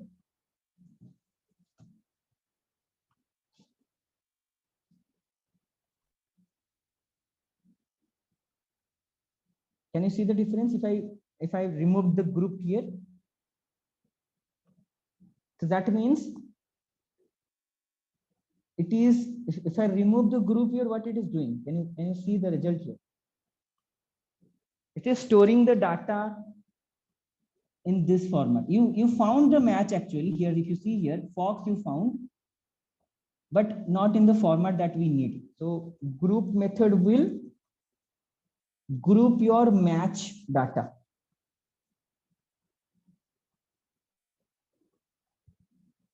I mean, if there is no, so this is just to visualize you guys. This is not nothing to do with the regular expression. Regular expression is this much. Once you find the result, to show you the result, I am doing all this stuff. Okay, one quick other example. Here, this is kind of a control F, you are right. Now, this part, I want to filter out all the 4 characters words. Now, can you achieve that using control F? No, right? Or we can? I'm not sure. So that means all the words that contains 4 characters, give me all the words that contain 4 characters. And which are the 4 characters here? Over and lazy, right? So how to achieve this? Again, you define a pattern that you want to find. Now here you need to understand few of the things. So I have wrote also for you. If you see here, /b here at the beginning, /b at the end. Okay, what does this mean? That means it is an individual word, or in a more theoretical way we can say this is called word boundary anchor. Matches the position between a word character and a non-word character. It ensures that the email address is not here, it is email address, but it ensures the word is a standalone word, not a part of a large word. So suppose I have, what does that mean? That means suppose this is a five character word, right? So if you don't mention such things, so it will just take first 4 character and tell you this is a word. So by making this B and B, we are telling this is a standalone word and not part of any larger character words. Am I making sense here? So Ashish, here in this identification of email IDs, here I have one doubt for you. See, like typically all the email IDs end with .com, right? Right. So what if I say, like, say for example, if there are some organizations where the extension is different, for example, .gov. Correct. It will not have .gov.com. It will have only the email ID, blah, blah, blah, and .gov. So in that case, how this will identify? Okay. So that answer lies in, so once you understand this pattern, then you will be able to answer your own question. Okay, I'll explain from here. Okay. These are simple, guys. Okay, if you'll read it, this is just find 4 word. Okay, this also splitting based on the commas. If you see here, I'm splitting this based on the commas and printing out the words. Now come to this one, because this is the important part and this you need to understand here. Okay, give me just 5 more minutes, right? I'll finish. So this is the text which contains your email addresses. Which are the email addresses? This one and this one. Okay, and if you see here, our job is to extract all the email address. And if you see here, this is the pattern. Once you write this pattern, you can capture any kind of email address written anywhere. And how is that so? Try to see from here. Let's try to understand from here. Now, B, you understood? B/B and /B at the beginning and end. Yeah. That means we are looking for a standalone email address. Okay. Right now, please closely observe, properly here. This whole part where I highlighted, this whole part inside the bracket, this is actually signifying only one character. And what is that character? That condition we are writing inside. What is the condition? That one character, either uppercase letter from A to Z, or lowercase letter from A to Z, or a number from 0 to 9, or any special symbol like dot, underscore, percentage, plus, minus. That one character can be anything from this. Making sense? I'm just talking about this one. There only actually see like special characters are so many, right? So why have to we take that special characters as only that dot, underscore? You can give everything. So this is just to, so inside this, whatever you want as your one character, like what is the possibility of that one character, you can give. So that special characters I can define it, right? Yeah. So these are the special characters, right? Yes. What else you can also try to mention here.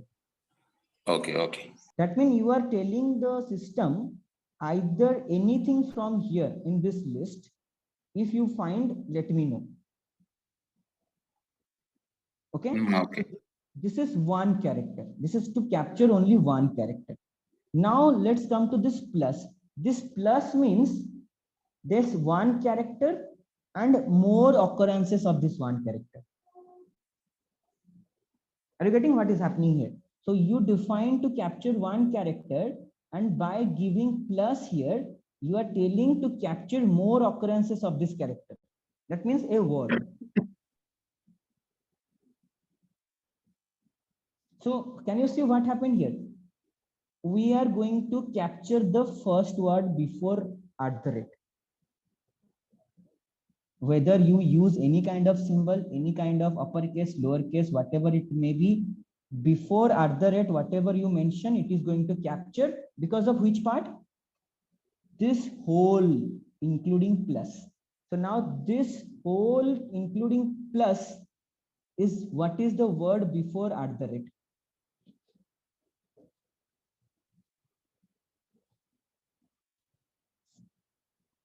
Now some people will write a percentage here, right? Support percent. This is my email address. Still, it is going to capture this part because we have mentioned single character as percentage here. And making plus means single character and more occurrences of it. Then we gave @, which is our @. Okay. Then after @ what comes? Another word, right? Before .com or before dot, right? Another word. To capture another word like this word, what we need to give? Again, same thing. If you want to give whatever details you want to give inside, you give. So that means this word is being captured for this. Agree, right? Agree with me, right? Now if you see, we have given /dot to capture dot. Why not to give only dot? Why to give /dot? Because the slash means something like this. Dot means some, in regular expression, this dot means something else. Okay. So if you use dot, that will mean something else, not your dot that you are looking for here. That means reserve a place there, a vacant place. In regular expression, only if you give a dot, that means reserve the vacant place there. But that is not we are doing here, right? We have to capture this dot. Okay, so to capture this kind of dot, you have to give a slash over here. And what we call this kind of thing, I have also mentioned here. It is escaped with a black backslash because the dot has a special meaning in your regular expression. So escaped with backslash. And if you remove this backslash, this means something else now. Okay, to capture this, you have to give a backslash. So till which part we covered? Now this will be captured from an email address. Now what is the last part left after What is dot? the type? Assist one out here. The extension, the email extension. Yeah, what is the doubt you are having? That is what is the hyphen after the dot 0 to 9 dot hyphen you have written in the after at the rate at symbol. This dot. That is right.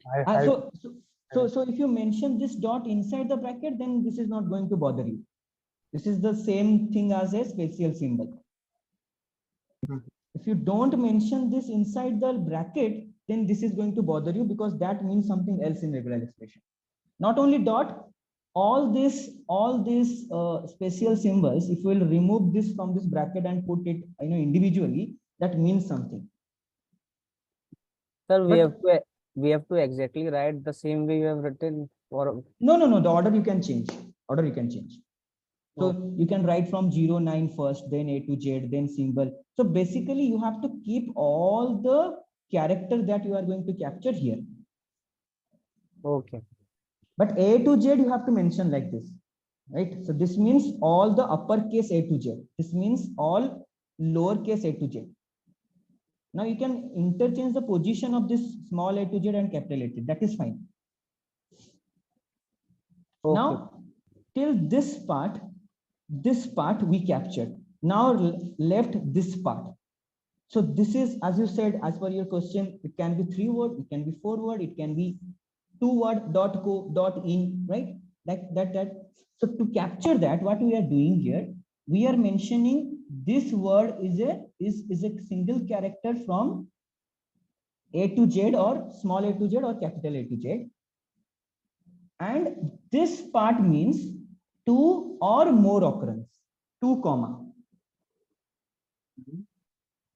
2 or more occurrences of this character. Which character?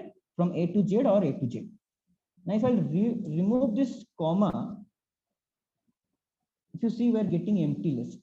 Okay, suppose I will change this to 3, then we'll capture all the .com. But again, if it is more than .com or 2 letter, you are not able to capture it. So to do that, say for side 2 comma. So 2 comma means 2 or more characters. So this will now capture your .com, .gov. Whatever the 2 is you are mentioning, that is number of occurrences of a letter. Correct. Number of character after dot. So Number this is the character. Sorry. Only 3 characters are there, right? You are mentioning 2. So no, this is not 2. This is 2 and more. This comma is for more. Okay. That's why I removed it and show you, right? So if I remove this and only keep 2, it is giving me empty list because it is not able to find anything like this, right? Because we are telling only after dot, except we are expecting 2 characters. So 2 comma means 2 more. So whether it is after this part, whether it is .in, .com or .gov or any number of characters, it will be able to capture. So Ashish, here when we are defining here in the first we have defined as capital A to Z and then small a to Z. But in real life scenario, traditionally for an email ID, we never have a capital letter, correct? Yeah. That's why I just try to show you. So then why we have used capital A to Z? Like there is no use. It's a you can redundant condition there. Yeah. But So in the organizations, they may have, right? Like if you look at my organization email ID, like like I've been using this email ID for 1.5 years or something, but still I can't remember it. Like it has a lot of uppercase, lowercase, and all those. Is it? But traditionally, it won't accept Yes, for registration, right? If it's a capital letter. yes. So basically, as per where requirement we can put. So if you are sure that no email will contain uppercase, then you can remove this.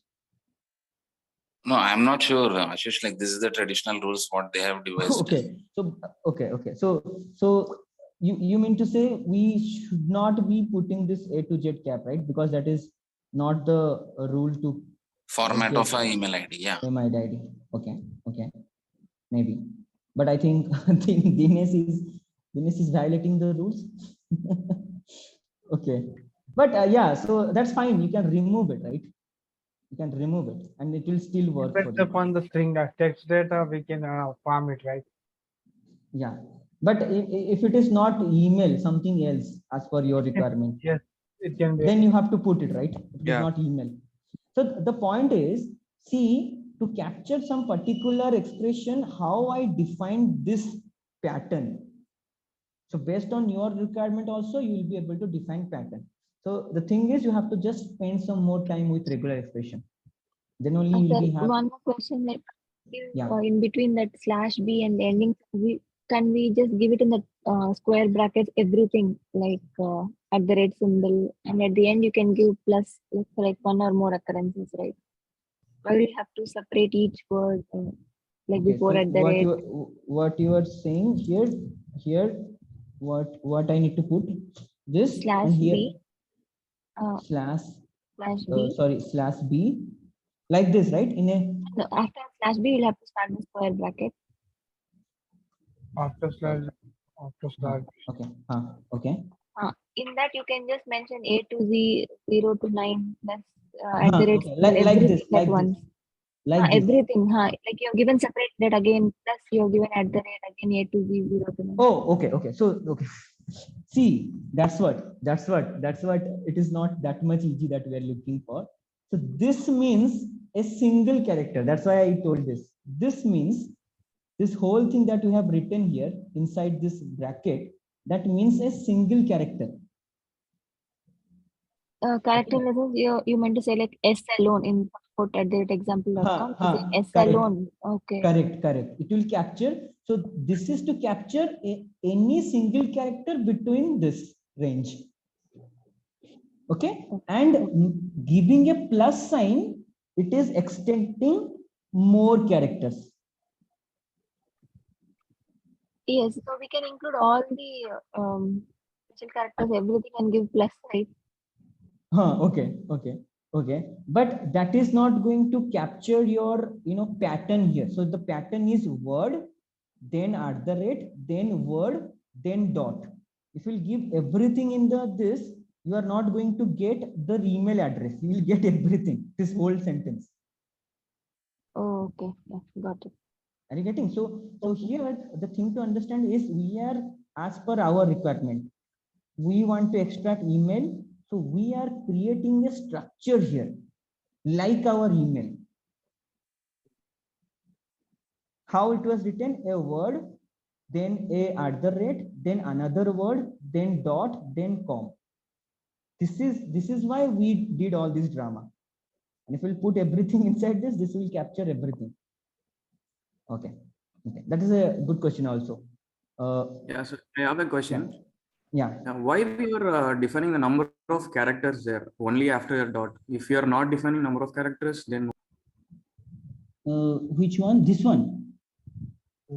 yeah. So again, I think Ravi or someone asked this question. If I have .gov,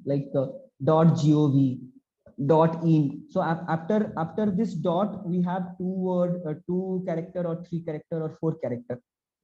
Okay, to capture that we are giving here. So this means after dot, catch a character which is two or more. That means after dot, if you are not giving any values there, what will be your? Okay, shall I remove this one? You are saying, right? Yes. Yes, yes. Yeah, so this means only a single character. So our this will empty. Okay, we'll run this and we'll see. See, empty. Why? Because this is not finding the pattern here. So as per this, what does this mean? This means support @example.c, info @example.c. This means .c. That's all. It is expecting a single character from A to Z, which is not there in our here, right? So for you, if I'll do like this, okay, so three things, .com, this is .c. Now let's see whether it is capturing this or not. What if we add a plus sign though? If you add a plus sign here, right here. So this means any single character and occurrences. I think this is going to work for all. Yeah, you are correct. Plus sign also will be fine. But in that case, if we'll think intuitively, yeah, only plus sign will be also fine. Yeah, correct. Right, guys? Only plus sign also, like one character and more occurrences. But suppose you want to capture only .in, not .com. Then what you are going to do? Because this plus will capture .com, .in, .c, everything, right? So suppose only .in email address you want to extract. Then you have to use that one, right? Without plus. Are you getting? Okay. Yeah. Cool. So it is very, when I saw this, when I started working on this, I found this very good, like very interesting. And then I tried on my, like you guys are trying with plus, and also I also tried with so many varieties. Then, so NLP related and text processing, this is going to be a very easiest way. And in your workspace also, you can try this, guys. Like once you know how to handle files and all, I think you know now. Please try to implement this in your work. Then you are going to enjoy this learning. Sorry, sir, I didn't get like why you used again 2 comma in the curly braces, because if it is .in also it should take, right, if it is more than one occurrence of that particular letter. Yes, but what if I only want .in, not .com? Then Okay, so you want only two of the characters. Two occurrence. So Okay. this is the way. So if I only need two, then what I need to do? I need to remove Okay, this, okay. only keep two. If I need more than two, then this. If I want every email, then remove everything and give a plus. Okay, sir, got it. Thank you. Okay, so here it is 11:10. So I don't think we are. So shall I continue, guys? Are you going to your office and all? And actually, we can call it for the day as well. So it's already 10. I have just only one concept left. Then it will complete your whole thing. This is called pickling. This is just. Can I take another 2 minutes, please? Just. Okay. Yeah. Just this is just a. And if you are leaving also by watching last 15 to 10 minutes, you will get the knowledge. But it will left like this. This No, is just, coming back and watching video is not possible. Oh, is it? I know this. So usually we used to take the session 2.5 hours previously, but for the morning batch we made 2 hours, and that also I got some request from you to make it 1 hour and 45 minutes. So yeah, and lots of things, right? So even if I'll glow speedily, then you will not able to understand. That also one thing. Okay, no worries. Let's try to understand what is pickling. So pickling is something which is going to help you in terms of saving the file in a specific format. Now, suppose whether it is a file, whether it's a data, whether anything, whether you create a model, training model, so you pickle that thing to a pickle file. So what does that mean? So suppose this is for you to understand. Okay, I am not going to make you understand this.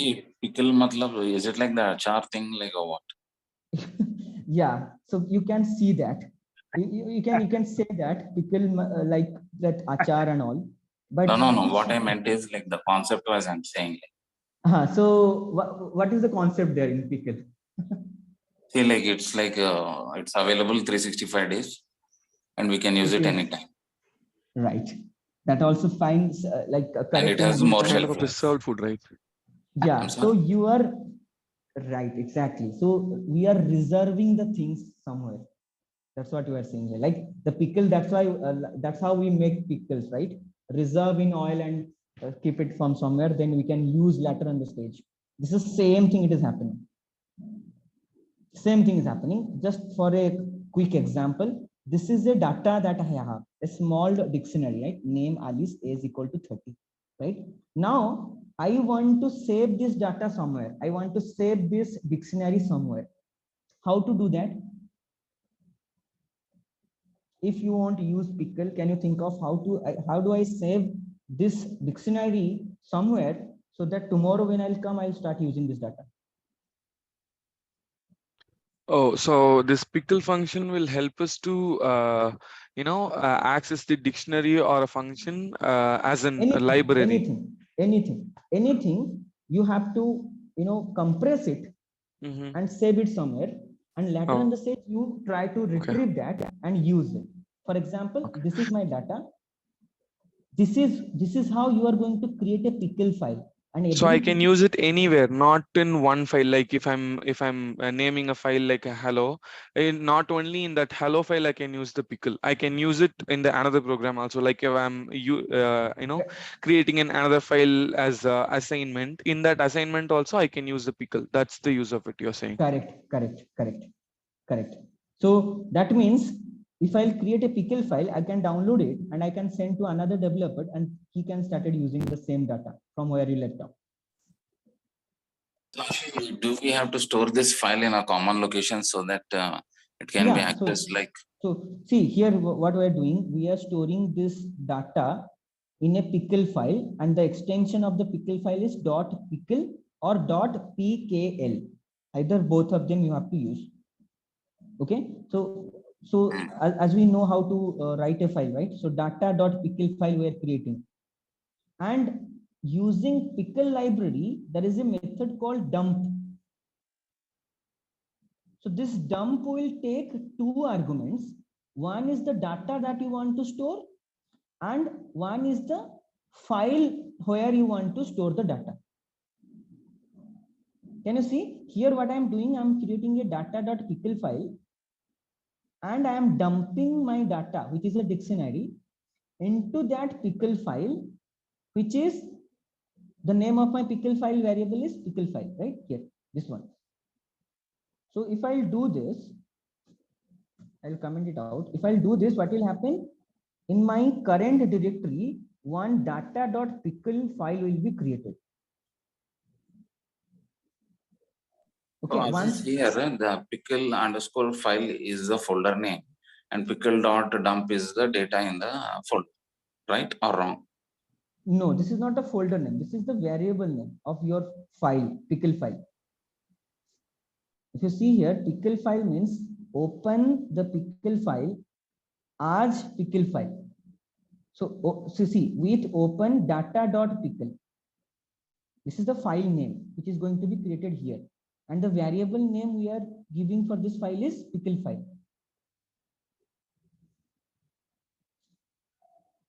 And while dumping the data, we are giving the data to be dumped and the variable name for the file that we created. So that the system is the system is getting it, dump this data to this variable. This variable is nothing but what? The variable for opening the file. So this is nothing, guys. This is just AF, right? Like we saw this in input output operation, the file, right? So if instead of this also you can write AF.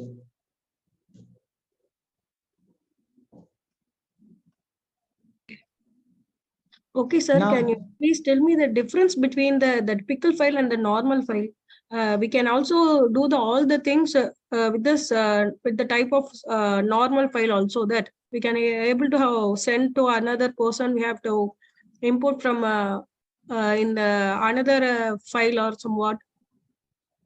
Correct. So it is not only about the files. You can save the models as well. The machine learning models that you are going to train, models. Now tell me this dictionary where you want to save if you don't use pickle, how you can save?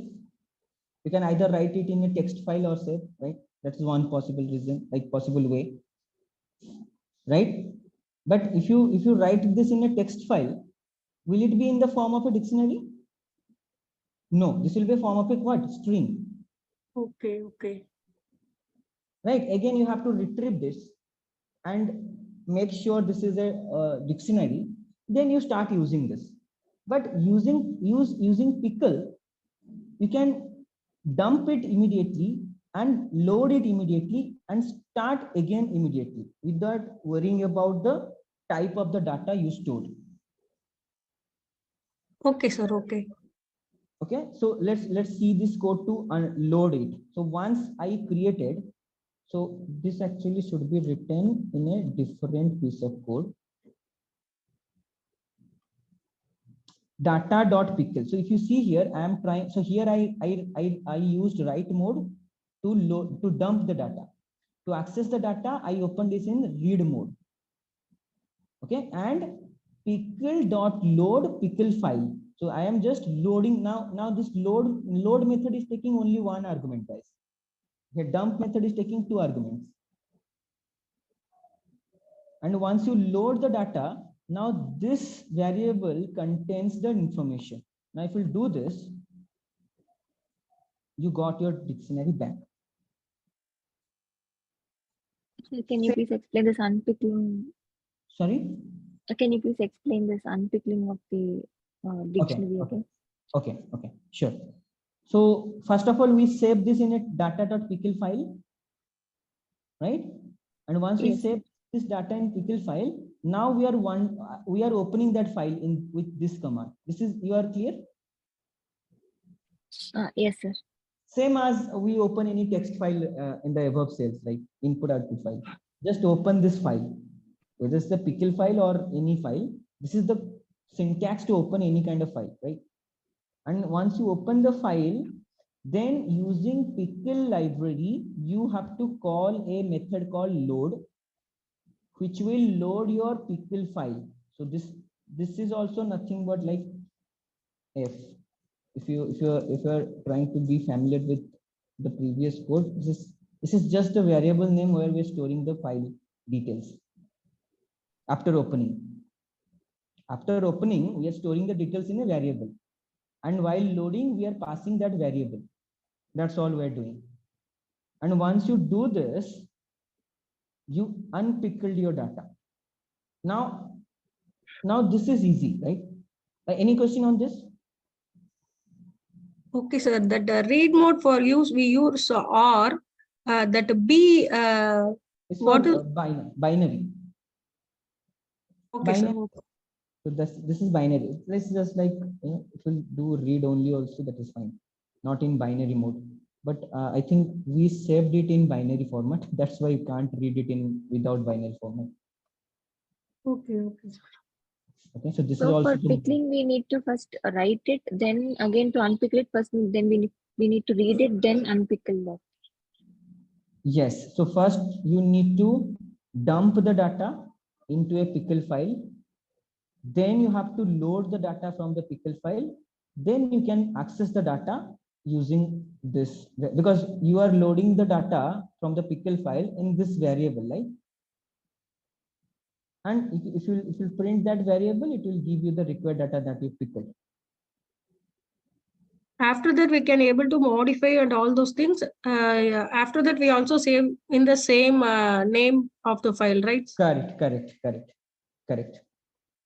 So do your modification now here in this. So now your dictionary variable is this one, right?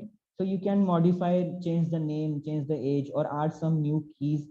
Again, today your work is done. Then you can pickle it and save it in the pickle file.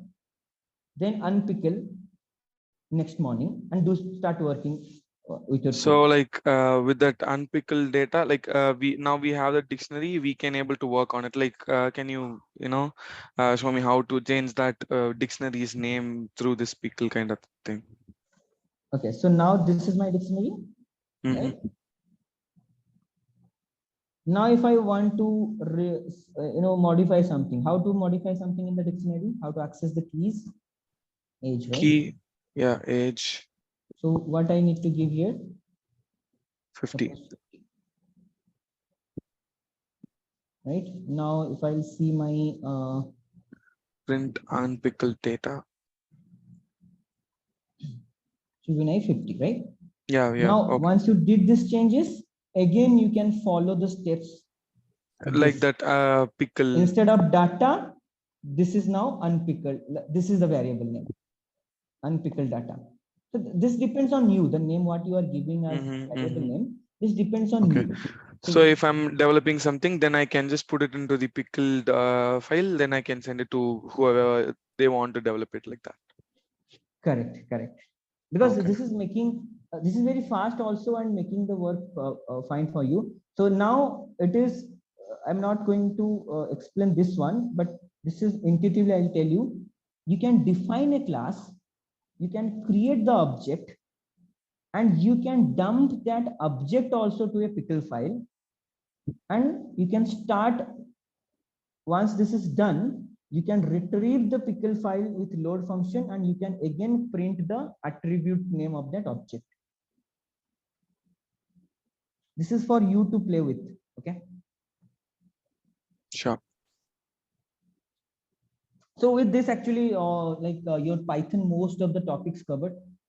I hope you guys got something related to Python, and I'm not sure whether I'll be there for the coming sessions or not. If I'll be there, that is good. If not, I wish all the best with all your DS journey, guys. Okay. So our Python Arrays class is and done. all, sir? Python is done. So see, this till this part is done. I'll show you. Okay. And can you please drop this link is also in the chat box so that we can refer to the module? I think I've received it, but I've lost it somewhere. Sure, definitely. Sometimes my system play with me because I have some other things also running behind, some models and all. So please bear with me. And also, if it is more than 2.5 hours, it is already started. Sir, Saying one like, thing, okay, sir, arrays concept and all, like, I'm not sure, like, when it will be covered. sorry, array. Arrays. So arrays and this list all are like kind of a same concept. The only difference between list and array. So whatever you can do with a list, you can do with array. Okay. The only difference is array contains similar type of elements, whereas list contains non-similar type of element, like number, name, then address or something like Boolean value. So this different kind of data you can store in a list. But in array, if you are storing numbers, means you have to store numbers. You have to storing Boolean value means you have to store Boolean values. So only this is the difference between array and list. Rest everything same. Sir, but in Kolkata, I've seen many of the problems related to arrays, they take matrix form and all. Yeah, so that is the part you need to explore on your own. Like that's why they have given you the codes, right? Yeah, that Kolkata is like So don't think asking a lots and Kolkata. lots of questions, and we have to go and like I'm just like for a single line of code, I'm going to Bard, I'm going to ChatGPT, I'm going to YouTube, I'm just No, doing n number of things for a 4 line of code. I'm just feeling like, okay, are you a dump or what like that? no. That is how, this is the process actually. This is how everyone is learning, guys. Like we all are like started working somewhere and started this like career switch, right? Yeah. Now we are going to learn by looking at Okay. something, by doing the questions. So these are just the starting, right? So these things with the code kata problems, you are So going you're to saying that like going to this much of sites is good. right. Okay. Because that's why it is popular, right? Around the world. It is a Okay. open source. Okay. Because So I'm thinking like, I think I have Stack Overflow. I'm using ChatGPT. I'm using Google Bard. I'm using YouTube, and I think like whatever the sources that I can use, I'm using like 10 websites for writing a 4 line of code, 5 line of code. but this is how you should, right? Like, or else Okay. how will you get the knowledge? Actually, Sure. knowledge are everywhere. Okay, you have to just grasp it. Okay. So here, if I'll show you, if you see my screen here, Yeah, we can see. this module 2, session 4, till session 4, we covered all the stuff. Few of the things is like common errors in Python. This is, I think you are going to get it anyway. Type Okay. error, right? So these things are like, That and Python, we have seeing a different thing here, like different screen instead of that. Python, PIP, and a JSON. Yeah, That JSON and reading so the. okay, just a minute. Let me ping you or do one thing. My system actually is like stopped working now. Just a minute. Just give Seeing me. a blank screen, Ashish. Yes. Now I can see that file explorer kind of thing. Is it like, are you seeing something at least, right? Not a blank screen? Now it came up. Yeah. Application Chrome has closed unexpectedly, like that it was saying. Yeah, so actually one model is running in behind in through Chrome with another Chrome browser. So this is making Okay. everything slow. Just a minute. So Chrome got stopped. Ashish, like, what is the specification of the PC that you are using? This is just a normal laptop. What is Lenovo and Radeon graphics, Ryzen. Not a very good or popular laptop. Like I'm No, not. what I meant to say is like, do you have any like any So yeah, I'm specification like using of Linux. RAM and So I am actually using Linux with 8 GB RAM. But I Okay, think you're like, using Linux, not Ubuntu. so that is like same, like Linux and Ubuntu, like same, like family, same family. They belongs to same family. Okay. Okay, so because I'm like, if you go for some ML engineering role, they are expecting you to know about Linux operation and Ubuntu operation. Because the cloud servers are hosted through this, not Windows operating system. Okay. So, and when it comes to the Linux and Linux, it has more security than Windows, right? Like it has more Yeah, decryption keys and hash algorithms inbuilt in it, right? correct. Okay. So that's why just I'm just getting myself familiar towards this environment, because lot of different things are in Linux you can achieve with command prompt. So that is what one thing. That's why. so Ashish, like persons like me who are like use Windows day in and day out, then it will be a new challenge for us to adapt to the Linux. Not no really I can say here, because you are not you are just starting this journey, right? You are not yet to go for a engineering role, ML operation role, right? Where you have to create a server, then modify the server to create models and all. So those stuff you will do, but after few months, not now. So once the course was done, like it is a process, right? First we have to be in data analyst, then the data like data engineer, and then like that. Like I'm not sure that I have lost somewhere that data engineer, data architect. Like I've So this is given. actually a debatable topic, okay? Okay. So debatable topic, to be honest. Okay. This is just the starting, okay, of your Okay. journey, and Okay. from here lots of doors are there. Excuse me, Uh-huh. sir. That one more thing we have now we are just beginner level. What you thought daily, we have practiced that. Is it more? Is it enough to now the Enough. basics? Now the basics we can know.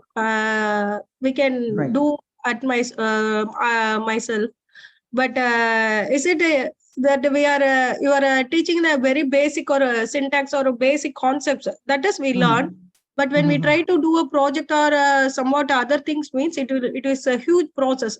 So we can be able to do with this uh, simple logic is enough, or do we have to learn other things to what we have to do, sir. But it takes Okay. more time. We have class and we have to go for Kolkata and we have to Right. do what the session your daily thought means. We have to practice that too.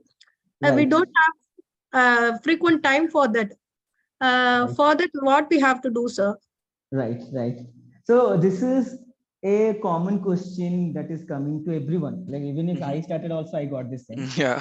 But what I got from my mentor that I'm going to share it with, right? Okay, guys. Okay, please listen it. So what he said to me that if you want to build a wall, you have to put the bricks first, right? And it will Yeah. take some time. And if you are consistent enough, then one day you are going to build a strong wall. So my recommendation to you guys, what I followed, spend at least some time daily towards it. Okay. And keep spending. What I observed also while going through the journey, few people suddenly they will excited about DS and they started enrolling and they will start learn. But after 2 to 3 months, they will lose interest and they started going their own way. But let's not try to do that. If because this is a good field to make a career, right? And Yeah. you have, although you are giving 5 minutes also, please give, but to be consistent. Don't live in between. If you want to take the break also to go for a holiday, you go. But once you come again, you start giving time here. Although it is 10 to 15 minutes, still you give, and you will feel the difference after 2 3 months. Okay, and after 2 3 months you will feel the difference. You didn't know anything at all about coding, now you can do some complex coding, and that satisfaction will get you move on. Okay.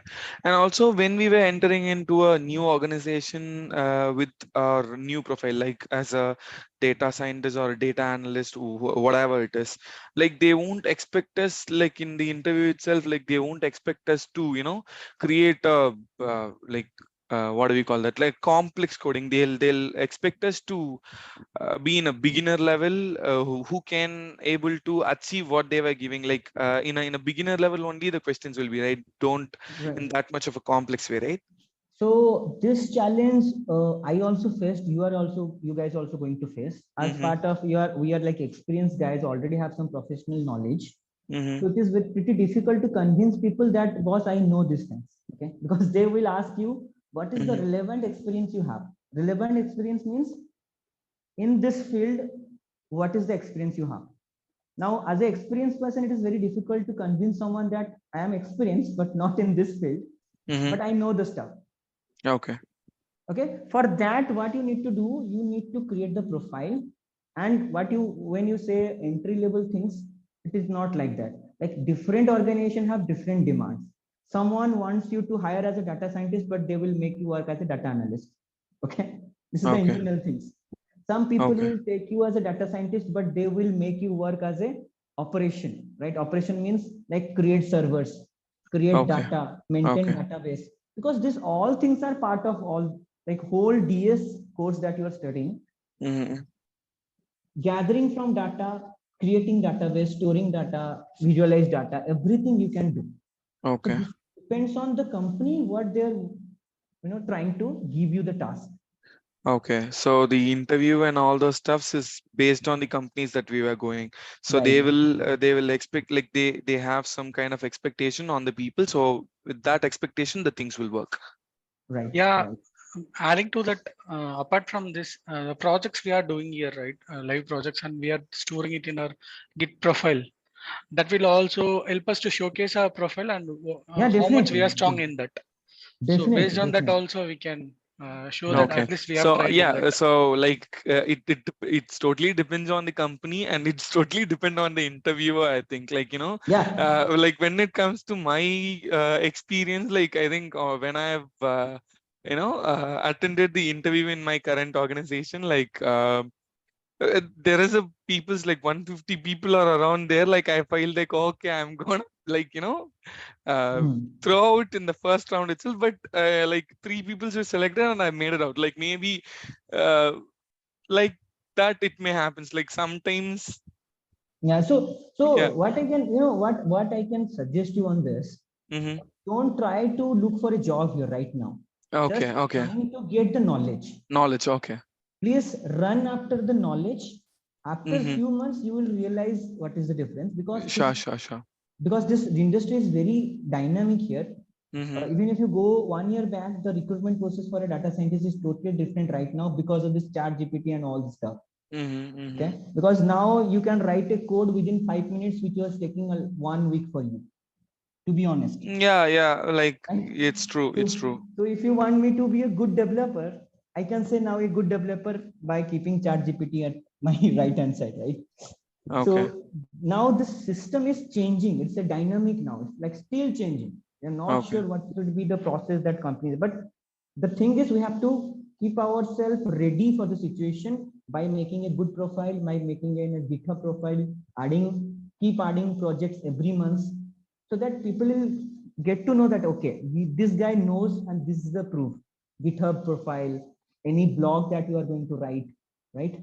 In LinkedIn, if you can share some of your projects, I think that you are going to get in Google. That is a mandatory thing that you need to do in LinkedIn, to create a Twitter scrapping project and share this in LinkedIn. So why they are making this to do you? Because this will showcase the people that these guys are working, and it is not like a starting position. He has some experience. Okay. Ashish, do you have any blogs or websites so that I can refer in my free time related to the data science project? To be honest with you, there is no specific thing here. As I know Dinesh said YouTube, anywhere. The knowledge is Already spreading. you are into the field for long. So I'm asking. that's why there is no specific field. So the thing is, you have to keep practicing the code, which I think Goovies is helping you, because at my time this kind of platform was not there. So I did on my own. The coding practice need to be there. The concepts that you want to learn, you can refer YouTube videos. And there is plenty of people who are sharing this YouTube videos. Suppose you want to know about some ML algorithm, you need not to go anywhere else. You just study from your usual session and do a search in YouTube. You'll get lots of videos on that. Suppose I will say some one random forest algorithm. What is a random forest algorithm? You need not to go for any particular site or blog to know this. Just search in YouTube, and lots of people already Lots of this people example. are teaching. So most of the videos actually it is not, the content is actually not clear. I have observed that. Yeah, and also like I just want to give a suggestion that I think on GUI's platform itself there is a free Python course for there. I think in that also, like if we were listening to that videos also, it will giving us an refreshment, and also like if any points were missed here, then we can grab it up it over there. I think because I'm seeing that difference, like, and like when it comes to the sessions, like you have your own works to do as you're in a corporate, right? So but in that they were little bit giving if you are also giving lots of points, but in that also we can able to grab some points like that. It was working, so I'm doing that actually. So the thing is, without expecting, keep going. Okay. Yeah, get it. Don't think So of like that Python PIP and read the Excel data in Python V, and also that Python JSON, still we have not covered it, right? see, this one is the Mathematical topic to be covered. This one, Python JSON. This is you are going to covered in, like, if we missed here, anyway, you are going to cover this in MongoDB session. Okay. Where you will know about That on session Python. 11 MongoDB. Yeah. So there the data format is in a JSON format. Okay. So there you will be able to see this. If you are missing here. Okay. No, don't worry about JSON file. Now what you said peep, this is actually nothing. That peep install the file name, package name, that you just need to explore, need to be familiar with this word. What is this peep? Peep means Python installer packages. This is just a single line word, not a thing to write code and show to you. Okay. And this read Excel data, anyway, you are going to understand it when you are going to understand your pandas. Okay. Because there in pandas, you are going to read Excel file and CSV files. Okay. Get it. Okay, so you need not to extensively learn here, because there you Sure. are anyway going to do this. Sure, Then sure, sure. regular expression we covered, pickling we covered, iterators means what do we mean by iterators? This list, List. tuples and all this we covered, lambda, filter, class, object. Debugging in Python. This We is do in regular day. Yeah. yeah. So this is anyway you are going to get yourself, and this is not a different thing. This is just to debug the code, how to debug the code that I want. Like anyway, now you are able to debug on your own. That I'm sure. File handling we saw, list comprehension we saw, function and arguments we saw. Okay, common errors. This is anyway you are like index error. Yeah, this is anyway you are going to encounter this mathematical functions, conditions. I think all this are we covered, right? Yeah. So yeah, Ashish, and also like I just want like I have written a simple code, but I'm not getting the output as I expected. So can I share my screen to you? Yeah. Please share. Yeah, just a minute here. I think on which one? Chrome. Share. So let me know if you're able to see my screen. Reconnect. Yeah, do you able to see my screen now? Just a minute. Okay. It is loading for me. Okay. Oh God. Actually, one thing, sir, excuse me. Yeah. That now after finishing this course, I want to become a freelancer, sir. What else we have to do for actually you are working as a freelancer, so that I'm asking you how to become a freelancer, what we have to learn apart from this. Okay. So the first thing is like I didn't become a freelancer by my choice because of my family issue. I have to stay in home. That's why I considered myself. So you have to decide whether you really want to be a freelancer because you love to stay home and start working. That is Yes, the first factor. yes. My situation is also like that. Right. So okay. So in that case, freelancer is like there are lots of freelancing sites. Okay. If you do a Google search and ask for like freelancing data science, just this word, freelancing data science, you will get enormous websites where you just need to upload your profile and skill set and start applying for the projects. But this is not right now, it is not recommended for you. After at least 1 year, please spend at least 1 year on this study, then go for it, or you're going to struggle there because there's the competition is too heavy. So Yeah, Divya, I just can like suggest you can go for remote also, remote positions. That yeah, will there is help a you. number of remote positions and stuff there. And like, take me as an example. I think it's been 3.5 years and still I'm sitting in my home and I'm doing my work. So like the world became so moderate nowadays. So we don't need to worry about it. And also if you want, like there is a number of companies that are providing hybrid, like you can go for 2 weeks of work, 2 weeks of home, 3 days of work, 2 days of home. So there is hybrid work mode also. So many yeah, that's the hybrid. one And I also like told if earlier. you go to office, you don't say, yeah. It's like a changing field, Yeah. and changing every time after this pandemic. Yeah. Ashish, like this is the thing. Like if actually what I need to do is like I'm just giving a number. I want to know that it's an odd number or an even number. So what I'm doing is like I'm just wait a minute. So yeah, what I'm doing is like I'm just giving the number 2 and I'm getting as even. So if I'm giving it as 0, I only need the result to be printed as 0, but instead of that, like else will not work. Okay, so why don't I use break here? No. Don't do that. Okay. Don't do that. The Okay. thing is, you didn't use elif. You used to if. Elif. Use elif instead Okay. of. LF. Okay. So the Wait second. a minute. The Yeah. second if should be On it. elif. So LF. Okay. So LF, like if an LF is that like if that first If that if first was doesn't satisfy, give 0 now. Give 0 now. okay.